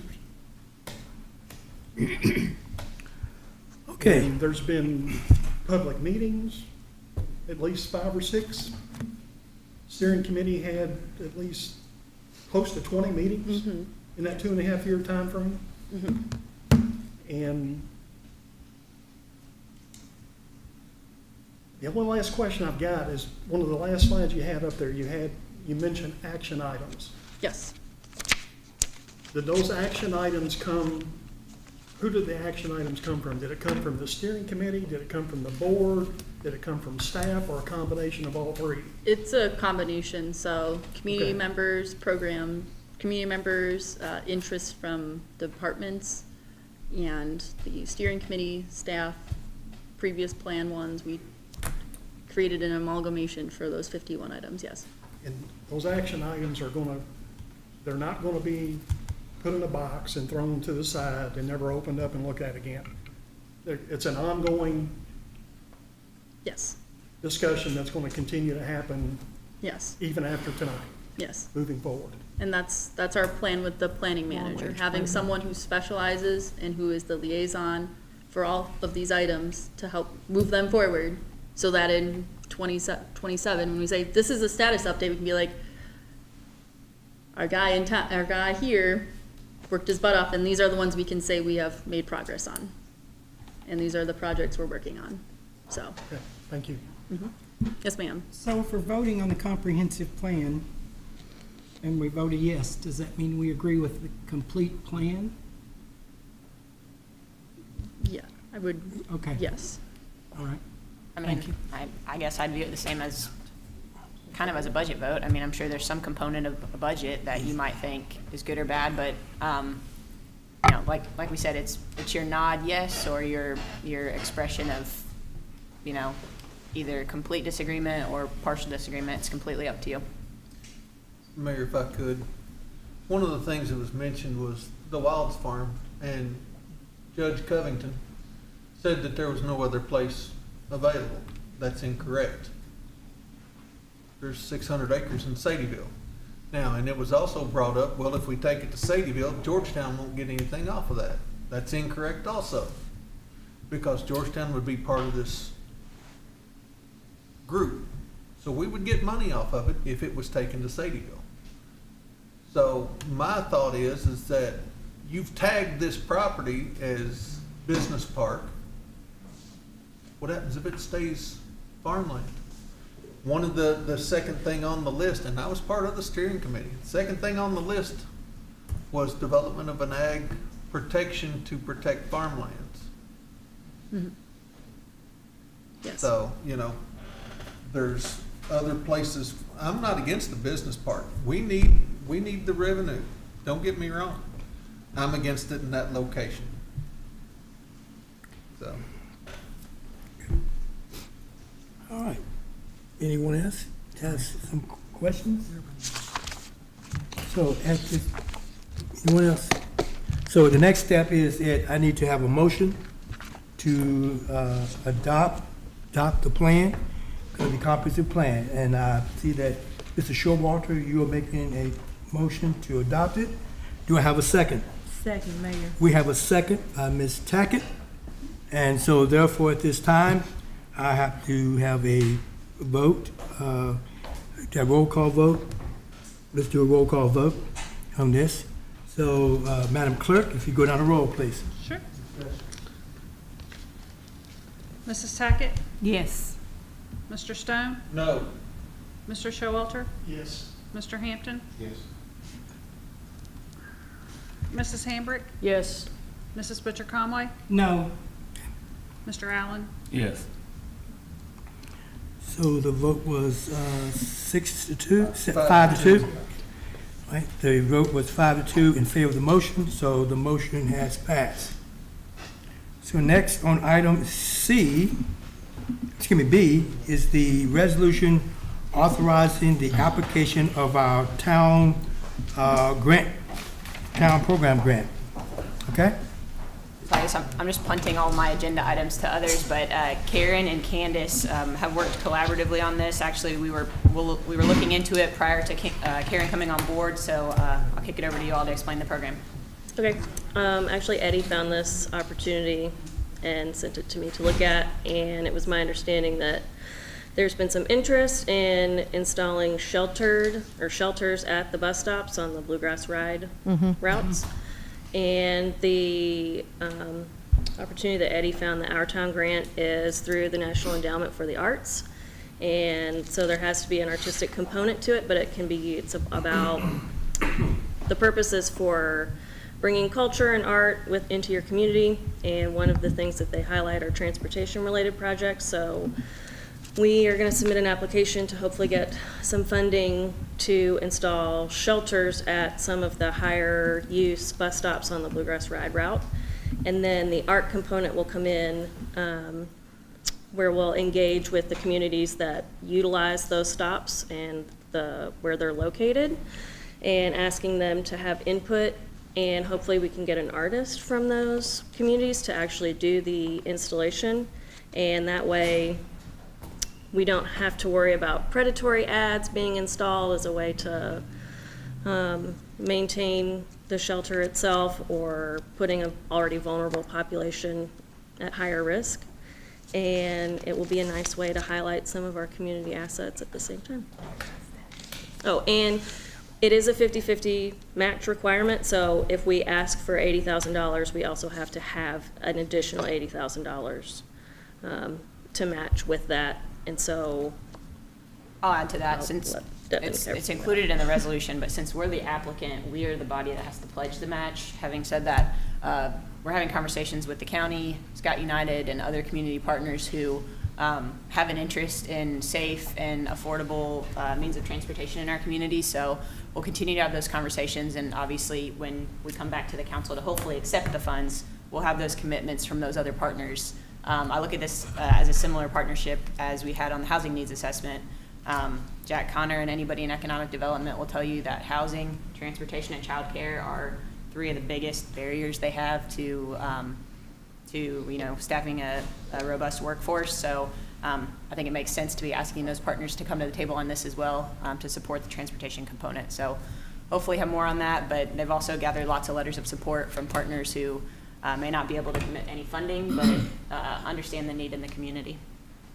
Do we know how many units will be purchased with this money? So Candace and I identified 12 priority stops. I think there's 25 total?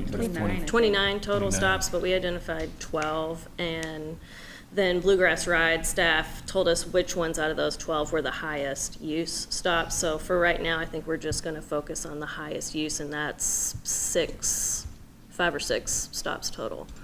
But I didn't see anything in the guidance that would prevent us from doing one project and then following up with another application to do more stops in the future.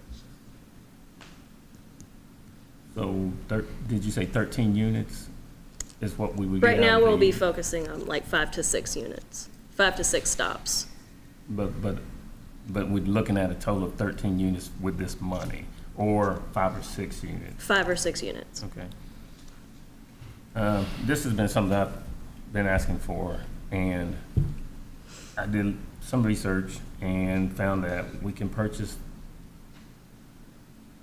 bus shelter stops or bus shelters with a covered top, 3 sides closed, the front side partially closed for $6,000.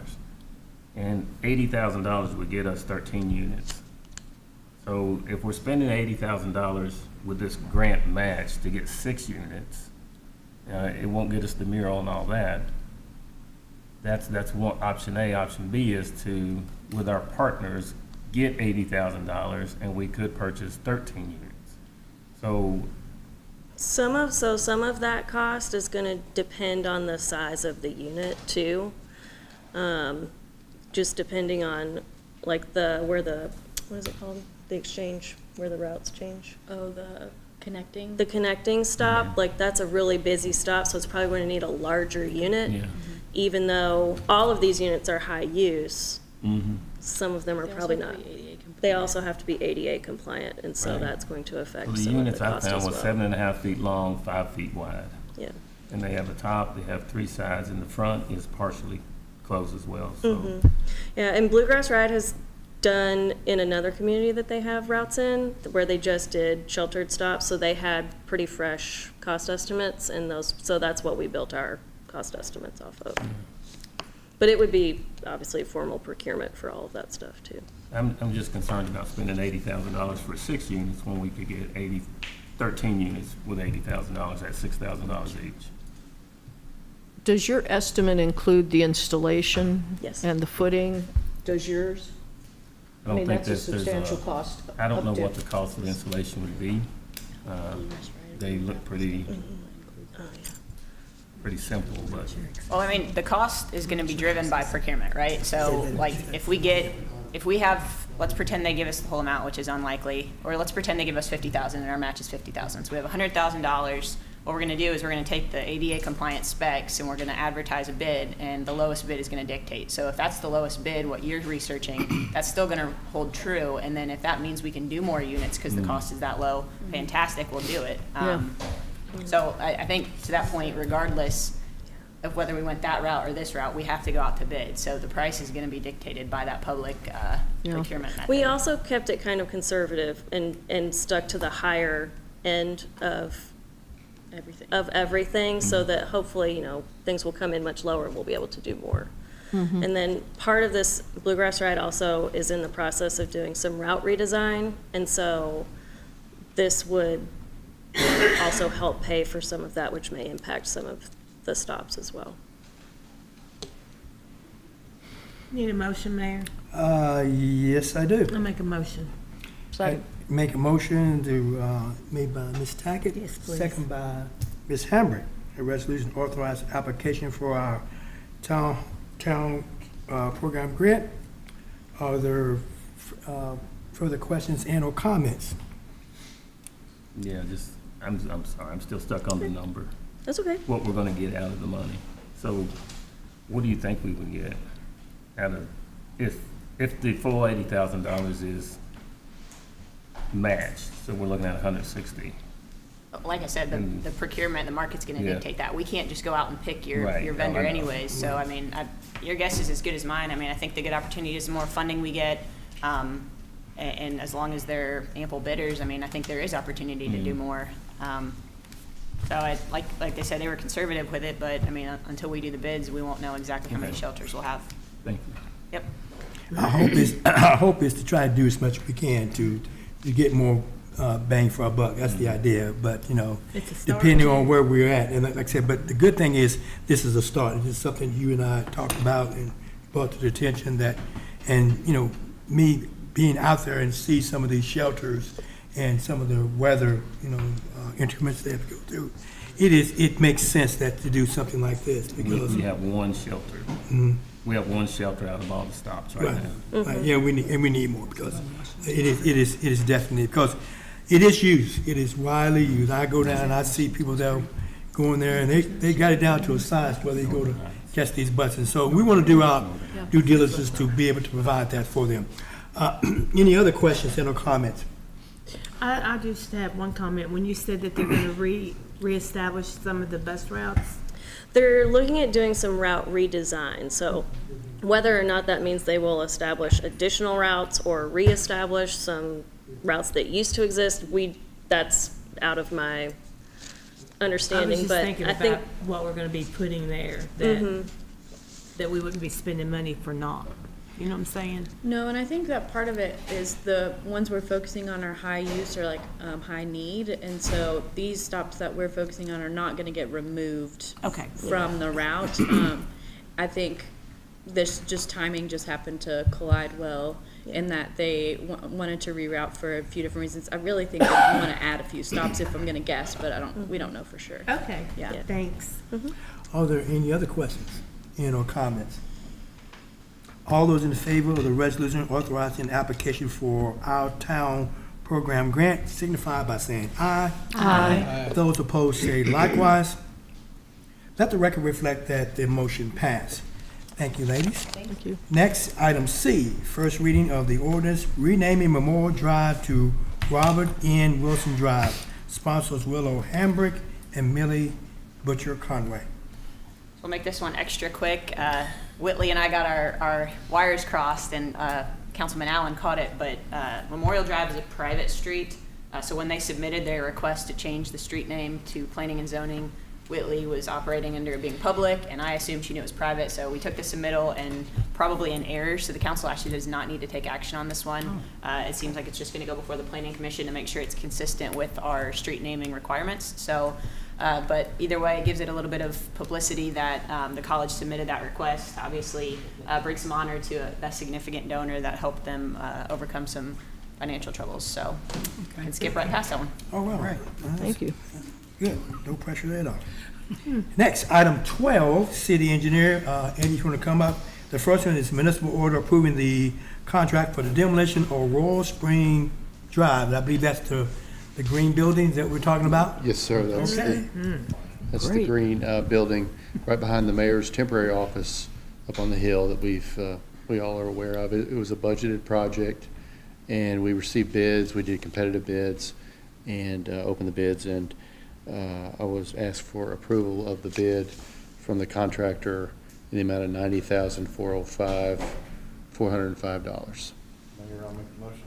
I'll second it. So have a motion made by Mr. Hambrick? Hampton. Excuse me. Mr. Hampton, who seconded? Me. All right, Ms. Conway seconded, thank you. And Madam Clerk, if you, excuse me, I'm sorry. Are there any questions and or comments? I got a question. Sure. I know $90,000 to demo this, right? So have we considered doing an absolute auction to sell this? And then let them deal with it? If it sells for $10,000, let that person deal with it. We got more than that in it. Do what? We got more than that in it. Well, we're gonna spend $90,000. Well, Okay. I mean, I don't know if we're gonna find anybody that would actually buy that piece of land, but that's the problem, because I think, I'm just thinking that if that would have been an option, I think they would have done that years ago. But I don't know that, and has never been brought to this council, but no one has come to the table to ask us about buying that particular property and then them taking it down. So to answer your question, Mr. Allen, I don't know. Yes, hate to spend the money, tear it down, when we could sell it for 10 grand, let that person tear it down and do something with it. The entertainment district's gonna go through that area. My thoughts on it. But then wouldn't you also be concerned with, getting somebody to actually go on and do that? And you gotta make sure they do it, and what's the timeline? What if they wait for a long time? They say, okay, we're gonna buy it, but they sit on it, and you're still down the road sitting on it, and you're still thinking the same thing. It's their property then. Yeah. Okay, so I'm just bringing it out to, that's something that some people don't think about, but. But it's also vacant as well, and vagrants and people are probably getting in and out of it, and it's probably not safe. Because we own it. Classic We wanna example, keep John it? Graves Ford Memorial Hospital. Yes. All right, so any other questions and or comments on this? All right, all those in favor of the motion to municipal order approving the contract for demolition of Royal Spring Park Drive, signify by saying aye. Aye. Those opposed, say likewise. No. All right, so we have, Thank you. the motion has passed, and we now need to go to municipal order approving the street light on Old Oxford Road. So we were approached by a resident at Pleasant Valley, and that is the subdivision out Oxford Drive all the way to the very end on the right, about it being really dark. So we asked the police department. We brought it up in traffic committee, then had asked the police department, and they went out and surveyed the area at night and said, yeah, it's really dark. I could use some lighting out there. So we're asking for approval to install a new street light in that location, and the KU will pay for the cost of the installation. We just have to pay the monthly tariff, which is $41.38 a month for the usage of the pole and the light. What was the amount of that again? $41.38. $41.38. That's a PSC, the Public Service Commission's standard rate. That's all of the state. That's the cost for that light. Yes, sir. That's the monthly cost to keep it on. service of that Yeah, light. service light. The installation cost is borne by the utility. KU will put that in, yeah. And it was depending on what kind of pole you put up. If they put the pole up, it could be free, and if we do any kind of Right. adjustment, it's going to cost on our dime. Is that Yeah, it'll be a correct? standard wood pole with a cobra head, yeah. And then if something happens, it breaks or something, they go replace it. Yes, sir. In the city. That's part of correct? that, monthly tariff that you pay. Thank you. Okay, I need a motion. I'll give you a motion. Motion made by Ms. Conway. Do I have a second? Second. Second made by Ms. Hambrick. Are there any further questions and or comments to this? All in favor of the motion signify by saying aye. Aye. Those opposed say likewise. So the municipal order approving streetlights on Old Oxford Road has passed. Thank you. Thank you Mr. all. Hightower. Next, Thank you. item 14, Police Department, body worn camera presentation / update. Chief? All good. I'm just going to take just a couple seconds, and I want to commend the guys that are sitting here on the back row with me. They've done a phenomenal job getting everything ready to where we're at now.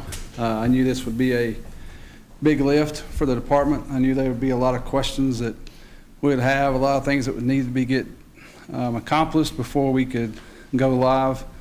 I'm not going to take a lot of Mr. James's time, but I'd like to thank Lieutenant Scott, Mr. James, Captain Lodell, and AC Nash, and thank you all for allowing us to hire Mr. James, because there's no way we could have done this without him, and I think you'll be able to see why. Just an example, getting our cars ready with the sensors and things that we need, it took a week and a half. As we've dug into it, there's been other things that come up, but I don't want to steal his thunder, but allow them to come up and make this presentation. Thank you. I'll kind of go off a little bit of what the chief said too. I also do want to bring attention to Emily, Devin, and Sarah, the IT liaison. We've worked a lot with them as well at getting the necessary IT infrastructure updates, as well as getting well-versed in all of the open records and developing our policy. So it's been kind of a long road, but we're glad that we can finally see the light at the end of the tunnel. And I do want to bring Alan James up. He's going to kind of talk a little bit about our program, and then we'll be available to answer any questions that you guys have. Good evening, Council. Yep, Alan James, I came on board March 20th with pretty much a clean slate, and that's kind of where we found ourselves. So, next slide. When we started the development process, not even having something on paper, this is kind of where we found ourselves. Like, what are the requirements? What are the foundations? Where are we going, training, testing, development, and how do we maintain the program? With analysis, I had become familiar with the specifics of the contract and the products. We ended up building relationships with Axon, their reps. We had to develop initial drafts of the agency policy because this program is definitely policy driven. I had to have a big understanding of open records, and we worked with Emily on that. We had to review our infrastructure capabilities as far as IT goes. We partnered with other agencies because we didn't want to reinvent the wheel. Went to them, what are their best practices, what's a don't do, what to do. Did we have a good program as far as products that we bought? So for planning, and I'm sorry, I'm having a hard time seeing, and I've got a cataract, so you understand.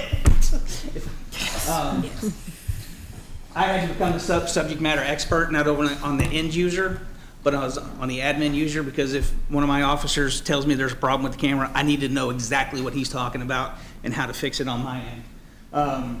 We actually worked with Axon. They brought out an on-site trainer, helped all of us expand that knowledge base a little bit, helped us build some of the program as far as the command hierarchy and roles and responsibilities. We had to put together a plan to obviously update IT infrastructure, and because we're working with a third-party vendor to make this product work with that product, we had to coordinate with those timelines for secure data transfer. As far as design concepts went, obviously meticulous inventory items. We're spending a lot of money. Again, upgrading IT. We're just going to hit the highlights. We had to build categorization and retention guidelines based off state statutes, because everything that goes into this program is considered digital evidence. Therefore, there's a retention category. We wanted to make sure we had that correct. And we had to develop roles and responsibilities for each personnel tier within the command staff. And those roles and responsibilities drive the back end of the program as far as who can see what, who can do what within the program. Training, we had to create, Chief had to designate me as an Axon Academy or an Axon agency rep so I could develop Axon Academy accounts for all our officers so they could go online and do their training. We conducted in-person training about a month ago, and we will continue ongoing training, one with new officers, and two, Axon updates everything. About once a month, there's new updates pushed out, so we will continue to train on those so our officers understand the latest and greatest. This is where we find ourselves in this whole process, is in testing. There's light at the end of the tunnel. Our infrastructure, as far as the IT goes, we're close. We're really close. As far as the CAD auto tagging program, working through the Scott County 911 Center to talktoevidence.com. We're there. Axon signal units got installed as of, that was complete last week. Our officers are going to be installing Capture View, Axon apps, and Respond apps on their phone. It's an Axon app that connects with your body camera. We'll go into those a little later on. And as we get closer, we'll constantly review, okay, where are we at? Is this piece working with this piece? Is this piece working with this piece? So as we get into deployment day, when all the technical aspects have been verified and we know everything is working, because the last thing we want to do is put these cameras on our officers and they go, oh, hold up, we can't do anything yet. So, and auto tagging, that vendor said that they predict that they'll be able to go live with that program on 22 August. We're hoping to have our IT situation taken care of by then, so launch shortly after. Maintenance, how are we gonna keep this thing running? Everything's under warranty, and we also paid for what's called a technology assurance program as part of the contract. So every 2.5 years, we will get a free of charge upgrade. So every 2 years, we're swapping out equipment. And all the inventory items, the cameras, the Fleet 3s, the signal units, and all the docking bays are currently under warranty. And you can see our current products. Every officer will get a body camera 4, which is what I'm wearing. All the other officers are wearing. We got Fleet 3s coming in our new cars. They'll have 2 cameras, an ALPR, which that is an automatic license plate reader. That is probably the most up-to-date license plate reader in the world that can read 3 cars traveling at 145 miles an hour. Axon Evidence, that is the heart of the system. It is the digital evidence management system. It's cloud-based. And within that, it contains our Respond program, performance, our redaction suite, all of our ALPR information, cases, reports, and all the admin settings for me. Excuse me. Upload XT will be for our detectives. That's for large data drops, where if there's a phone or a laptop within a crime scene, we can download all that evidence. The apps I've already discussed, and a service free of charge to us from Axon. Health and wellness, peer support, post-traumatic stress growth, resiliency techniques, and also a spousal support network. Next. You can see items to be issued. Everybody's getting a laundry bag of stuff. So when they hit the street, they've got everything, things to take home, docking cables, power cables, consumables, things of that nature. Next, Axon Evidence. Again, this is the heart of the system. This is where everything will lie. Like I said, it's a digital evidence management system. It is probably the top system in the world right now. It's where everything will keep recordings, photographs, documents. It contains an audit trail for everything you view, everything you install, everything you share, as well as any changes that are made. And all our videos and evidence will be watermarked so nobody can share them on social media. Next. And you guys all have cameras in front of you. We're just gonna talk about the camera real quick, go over what it does. Next. You can see body cameras have come a long way. Just from 2019, where it was passive, with some real-time recording. Now this is an actual live real-time camera with a communications tool built in if we so choose to use it. Next. 13-hour battery life. The important things up there. 720p is what we selected in the background. That gives us the highest quality of video and maintains the longest video life. That was suggested by Axon. And we have a multi-camera playback for evidence, meaning I can see, once the videos have been uploaded, I can see 4 videos at one time. The system will take all those soundtracks and give me one solid soundtrack with 4 videos. So you don't hear everything going on, you have one solid soundtrack. And there we go. This camera right now, everyone's wearing, we're constantly buffering 30 seconds. It records a 30-second, drops it, overwrites it until the camera is activated. That's 30 seconds of video, no audio for your first 30 seconds. To start it, you just hit the top, hit the button twice. It starts recording, it gives you a haptic sound, you heard it. To stop the recording, just hold it for 3 seconds, it stops. When that does it, our officers can go in here and select our retention and categories that we have already talked about as to what they got called out on, whether it was a domestic or a citation. They just select it, hold it down, and these things are pretty much the military terms is idiot proof. You can't mess it up. It's saved. Next. Excuse me, mousetrap. We'll go into some of these. with each program and each camera, applications need to be downloaded to the officer's phone. They're going to use View. They're going to use Axon Evidence. Like I said, Axon View is more for detectives.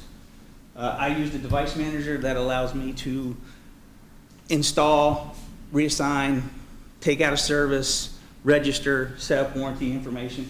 Axon Capture, we'll talk about that in a minute, and Axon Respond, which is a real-time GPS. If this camera is on, I can see where it is every 5 minutes. If it's actually recording, I can watch it go down the street up to 100 miles an hour. So we know where our officers are at. Axon View, the officer can use his camera or his phone, set his camera off to the side so he can get a better view of what's going on, while he can still meet people, take statements, and he can record on his phone as well. Next, Axon Capture. This is a pretty interesting program. This is installed on the officer's phone. It's nothing is stored on the officer's phone. The app is just a gateway to evidence.com in the cloud. It can take photos, audio, video, and community request, install any metadata as far as the case, as far as the tagging, what type of case they did, and community request. And I'll talk about Community Request is a really interesting product built within there. What we have the ability to do is if there is a major car accident or a fight, we all have seen it, everybody's out there with a phone. Officer gets names, emails, he starts building his case, he needs that evidence. This program will allow him to reach out to that person by email and or text, sends them a request, hey, I'm Officer so-and-so, can you share this video with me, blah, blah, blah, sends it. And until he gets a response, the system will routinely send a response until we get a response back from them. Next, all the officer has to do is fill out exactly what he needs, puts in all the phone, all the required information. Next, he hits send. If he's done, the citizen receives the request. Next, that's what it looks like. All the citizen has to do is open that up, drop and drag or tap the videos or the phone photos that they want to send. Next, they hit submit. It goes right to the officer's evidence.com account. The officer gets a notice that that evidence is there. He can triage it and determine whether the value of it is worth being put into the case. Next, redaction suite. This is pretty important. This allows us to, for open records, redact video and audio.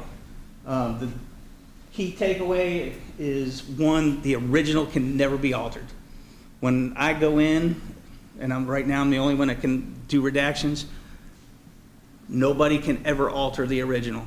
So when you hit redact, it creates an instant copy of the original, and that's what you redact. It is a 1-to-2 ratio. Every agency that we spoke with, for every hour of video, it's 2 hours to redact. Now, are you redacting faces, but you have to go in and listen to the audio tracks? If officers are on the scene for a long time, there may be calls over the radio that has other pertinent NCIC information for other incidents going on. You have to blur that or redact that out as well. Obviously, redactions are done manually, but through an overnight process, you can also redact out license plates, faces, and mobile data terminals, phone, TV, things of that nature. But again, that's overnight. The original videos and or redacted can be sent to prosecutors, either via link or other data platforms. Large-scale events, you can imagine, God forbid there be another fatality, but the odds are that it will happen again. You may have 7 officers out there for 2-3 hours to clean up the scene. It's a lot of video to review and redact. And evidence can be shared with other partnered agencies as far as collective cases. Next, going forward, our deployment day, we don't exactly know, but we are close. I know there's been a lot of money put into this. Trust me, you're going to get your money's worth. Routine refresher training will go on as updates occur. Routine monthly review of officers' performance. Every officer will get, well, let me rephrase that. Every supervisor will get 5 videos selected by Axon to review their videos, make sure standards are being met. Cloud storage, things to consider going down the road, long-term budget planning, and for program expansion and IT infrastructure. We all know that this is the future of law enforcement the citizenry expects. And as an outsider, having spent some time with these guys on the road and building this program is only going to show what we already know. We got great officers in the city of Georgetown. Yes, we do. We're open for questions. A couple questions. As far as activation, I thought that previously I'd heard that when you turn the siren on or anything, but to double tap, is that the only way to activate? No, the signal unit within the car, once you go to, and Mr. Stone will understand, 2 or 3, which is lights and sirens, it will send out for 30 seconds an activation signal. So every camera in the general facility or general area will activate. They say up to 50 feet, but it's been tested out to 105. Okay. And who is the backup SME? Right now, it's Lieutenant Scott. And what has been the feedback from the officers and responses from the officers as they're learning more about this? And I'll tell you a story to tell you that. Initially, when I showed up, it was 50-50. But a lot of our officers that came from other agencies have worn these before. I took it upon myself to relationship build with these guys, and there's probably a few. I'm not going to say everybody, but they're excited now. They've learned what this program's going to do. They've seen the policy. They've seen what this can do. They can see what our traffic cars are going to do. They are excited about the program because, like I said, it's only going to prove what we know. We got great officers in the city of Georgetown. Yeah. And this is something we've been talking about for at least three years. I know in some of the meetings we've had. So glad to see it come to fruition. Thank you. Yeah. And to give you an example, had I had that, I wouldn't have had to complain of being accused of stealing $750 from the house. My wallet is missing. 'Cause I got news for you. I'll throw away a career for some money, but it's going to be a heck of a lot more money than $750. Well, So that right there is worth its weight in gold. If they're not excited about using it, they should be. Councilman Stone and I are on the police committee, and we have seen the efficiency and the meticulous way that the police department has embraced the idea of body-worn cameras, and it has been a large lift, but they have been persistent and extremely professional and tenacious, and I'm very thankful that I think this is the way good government works. You have a vision, you have community support, you look at the budget first, you give the raises first so that we have officers that we can recruit, and then you put forth in the budget the money to be able to do something which is a large budget item. But I think it is a necessary item, and I'm very thankful for the support. Everyone in the police department, Chief on down, Officer Lodel, and you and many others. So thank you. Thank you. all right. Any other questions or comments? I'm just excited for them. This is a big step for us. Like I said, this has been a process in talking with Chief Lodel and Chief Nash and all the rest of them. I tell you what, they've been waiting a long, long time for this. And I think they have pretty much bought in on this, that they know that this is going to even make them even better. So that's what we want. So at this time, I need a motion. Motion, Mayor. Motion. Okay, motion made by. You second. There's nothing to vote on. Okay. Oh. Man. I was going to make people vote again. I was ready. It's all right. It's been unanimous. Okay, all right. I thought it says just an update. My bad. I got excited here about making people vote on everything. All right, let's move on then. Next. What we do. But I want to go about voting this. Council comments, and I'll start with you, Ms. Millie. I'll start with you. Okay. Now, I'm glad the policemen are still here. I wonder, and you can answer this, Chief, if we're allowed to be on I-75 in the Georgetown, in between the exits 125, 129, is that city still, or is just a portion of that? I mean, It is, I'm with that. Yes, it is. Okay, well, it's just, I'm thinking that it'll be a safety issue, and we can also make some money writing tickets, because people are going, I know everybody makes fun of me, because I don't drive real fast, but I'm going 65 miles an hour in the right-hand lane, and they're passing me going 90, 95, and it's in that area, and I'm just thinking it's a safety issue, and it wouldn't hurt to slow them down. Once some tickets are written and there's discussion about, you better not, mess with Georgetown, because they'll catch you, And I just hoping you might look into that and see if that's an option to put. I don't know if you have enough officers to do that occasionally, but I think it would be a safety factor. And the other thing is, I want to explain that I know a lot of work was put in the comprehensive plan.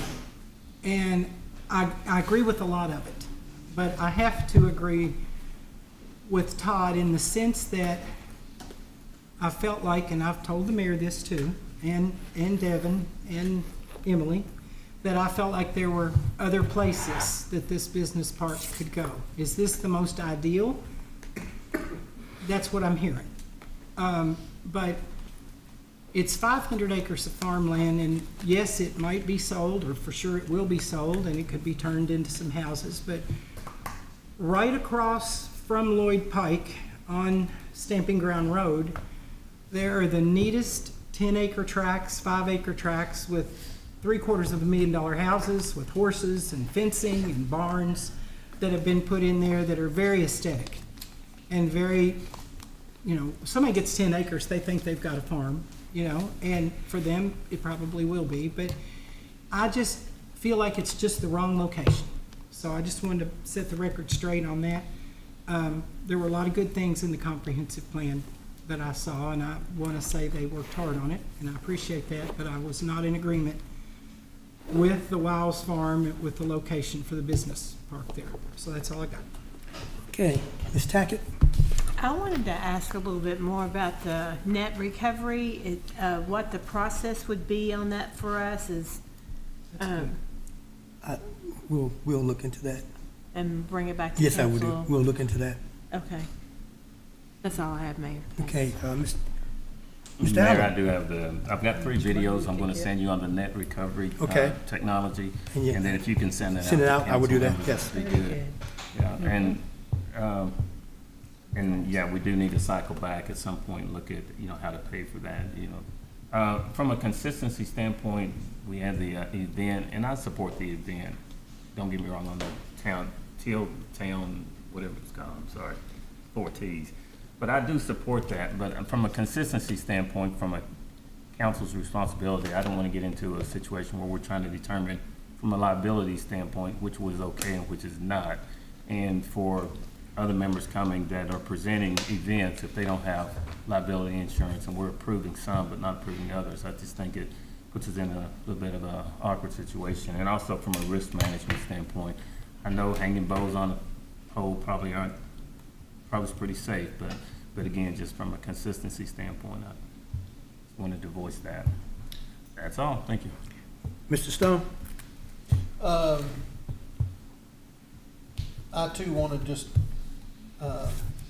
say that I'm not against the business park at all, but I'm just against it at that location. There's too many,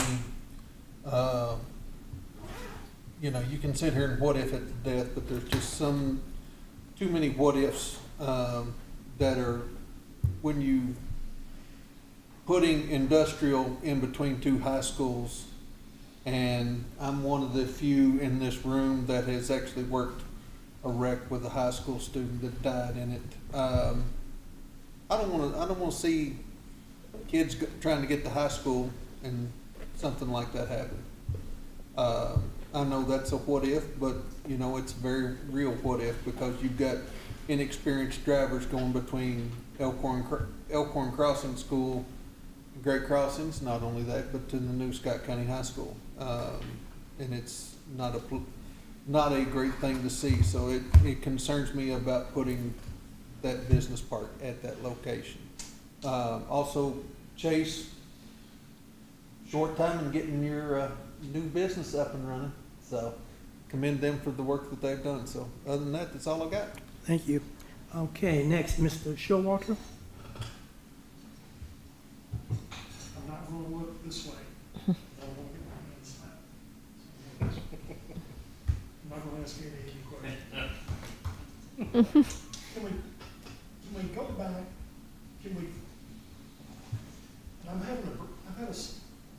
I've had one of those moments today, and I can't remember the street name, unfortunately, as bad as I hate to say this. Going up West Main Street. Mm-hmm. You take the right going into, Kelly Avenue. Kelly? We're trying to help. Yeah. Going into White Oak. Landing. White Oak, okay. And I don't know what that little street is there, unfortunately. It could be Crystal Drive. Going into. Is there any chance that we can look at, I had at least a half a dozen people ask me, because For a sign. a lot of retirees that live in White Oak. Or a light. Very little lighting. Yeah, Okay. it's dark. Going into that little Okay. street there. Can we look at that with the traffic Yeah. committee Mhm. Yeah, we'll have somebody look there's into it. at least a need for at least one, and maybe more. Okay. And I can get that street name with the clarification. Okay, you can just, if you would email it to me, and then I can get that to the traffic committee, and we can run it through that way. All right? Anything else, sir? Mr. Hampton? Thanks, Mayor. Just a brief on the comprehensive plan. You know, we worked long and hard as a steering committee on this, and a lot of thought went into it. You know, is it perfect? No. Was anything ever perfect? No. And, you know, it's a guideline. It's not set in stone. It's a guideline of, you know, to where we want to take it. I mean, you know, Councilman Stone threw out, you know, alternative places. You know, somebody put one out there that's economically feasible, and you know, I'm sure it would be explored. So that's just, you know, what I want to say on that. The second thing, and this is going to lead closely into the third thing, I want to congratulate the city of Georgetown and the community on being named, you know, in the 50 best places to raise a family, and I think that's real important for us. We need to take pride in that. And that leads me to my third thing. And when you drive into town on east, west, we don't really have anything that greets people. And especially on the east side, we've got that, I guess it's hedges or whatever. Mm-hmm. And, you know, you can barely read it now. I was wondering if we could possibly look at spending some money, you know, maybe do 2 this year and 2 next year on each entry into the city, a nice sign saying, "Welcome to Georgetown." Like a stone sign or something like that. And we are looking at that. That's one thing in the plan I'm looking at to do. Okay, To make all it right. welcoming. You know, it won't be elaborate like you go to Bowling Green. Right. When you go by Bowling Green, you at all, because it is welcoming. But that's something that's a possibility that we're looking into. Okay. To something of that nature. Yeah. We need to showcase our city. Our stone, you know, over the bridge is very impressive, very pretty. Yes. So maybe something along those lines coming in. Yeah, I was thinking more out towards Payne's Depot, right I'm in that saying area, just but yes. something like Yeah. that. Okay, thanks, Mayor, that's it. Okay. All right, Ms. Lambert? Yeah, I got contacted by another business owner on Main Street about closures, especially on the weekends. So I'm glad that we're moving forward on a new event policy, which is still in draft form. It's a long process because it's got a lot of consequences and some significant changes. This one was from the owner of Misbehavin'. And so these complaints continue to come from the business owners, and I'll send you the written form of that. And again, thank you to the police department and those who worked on the comp plan. None of these things are done in a vacuum. They're complex, a lot of perspectives, but it's also a lot of work, and thankful for it. All right. Is there any other business to be brought before this council? If not, this meeting is adjourned.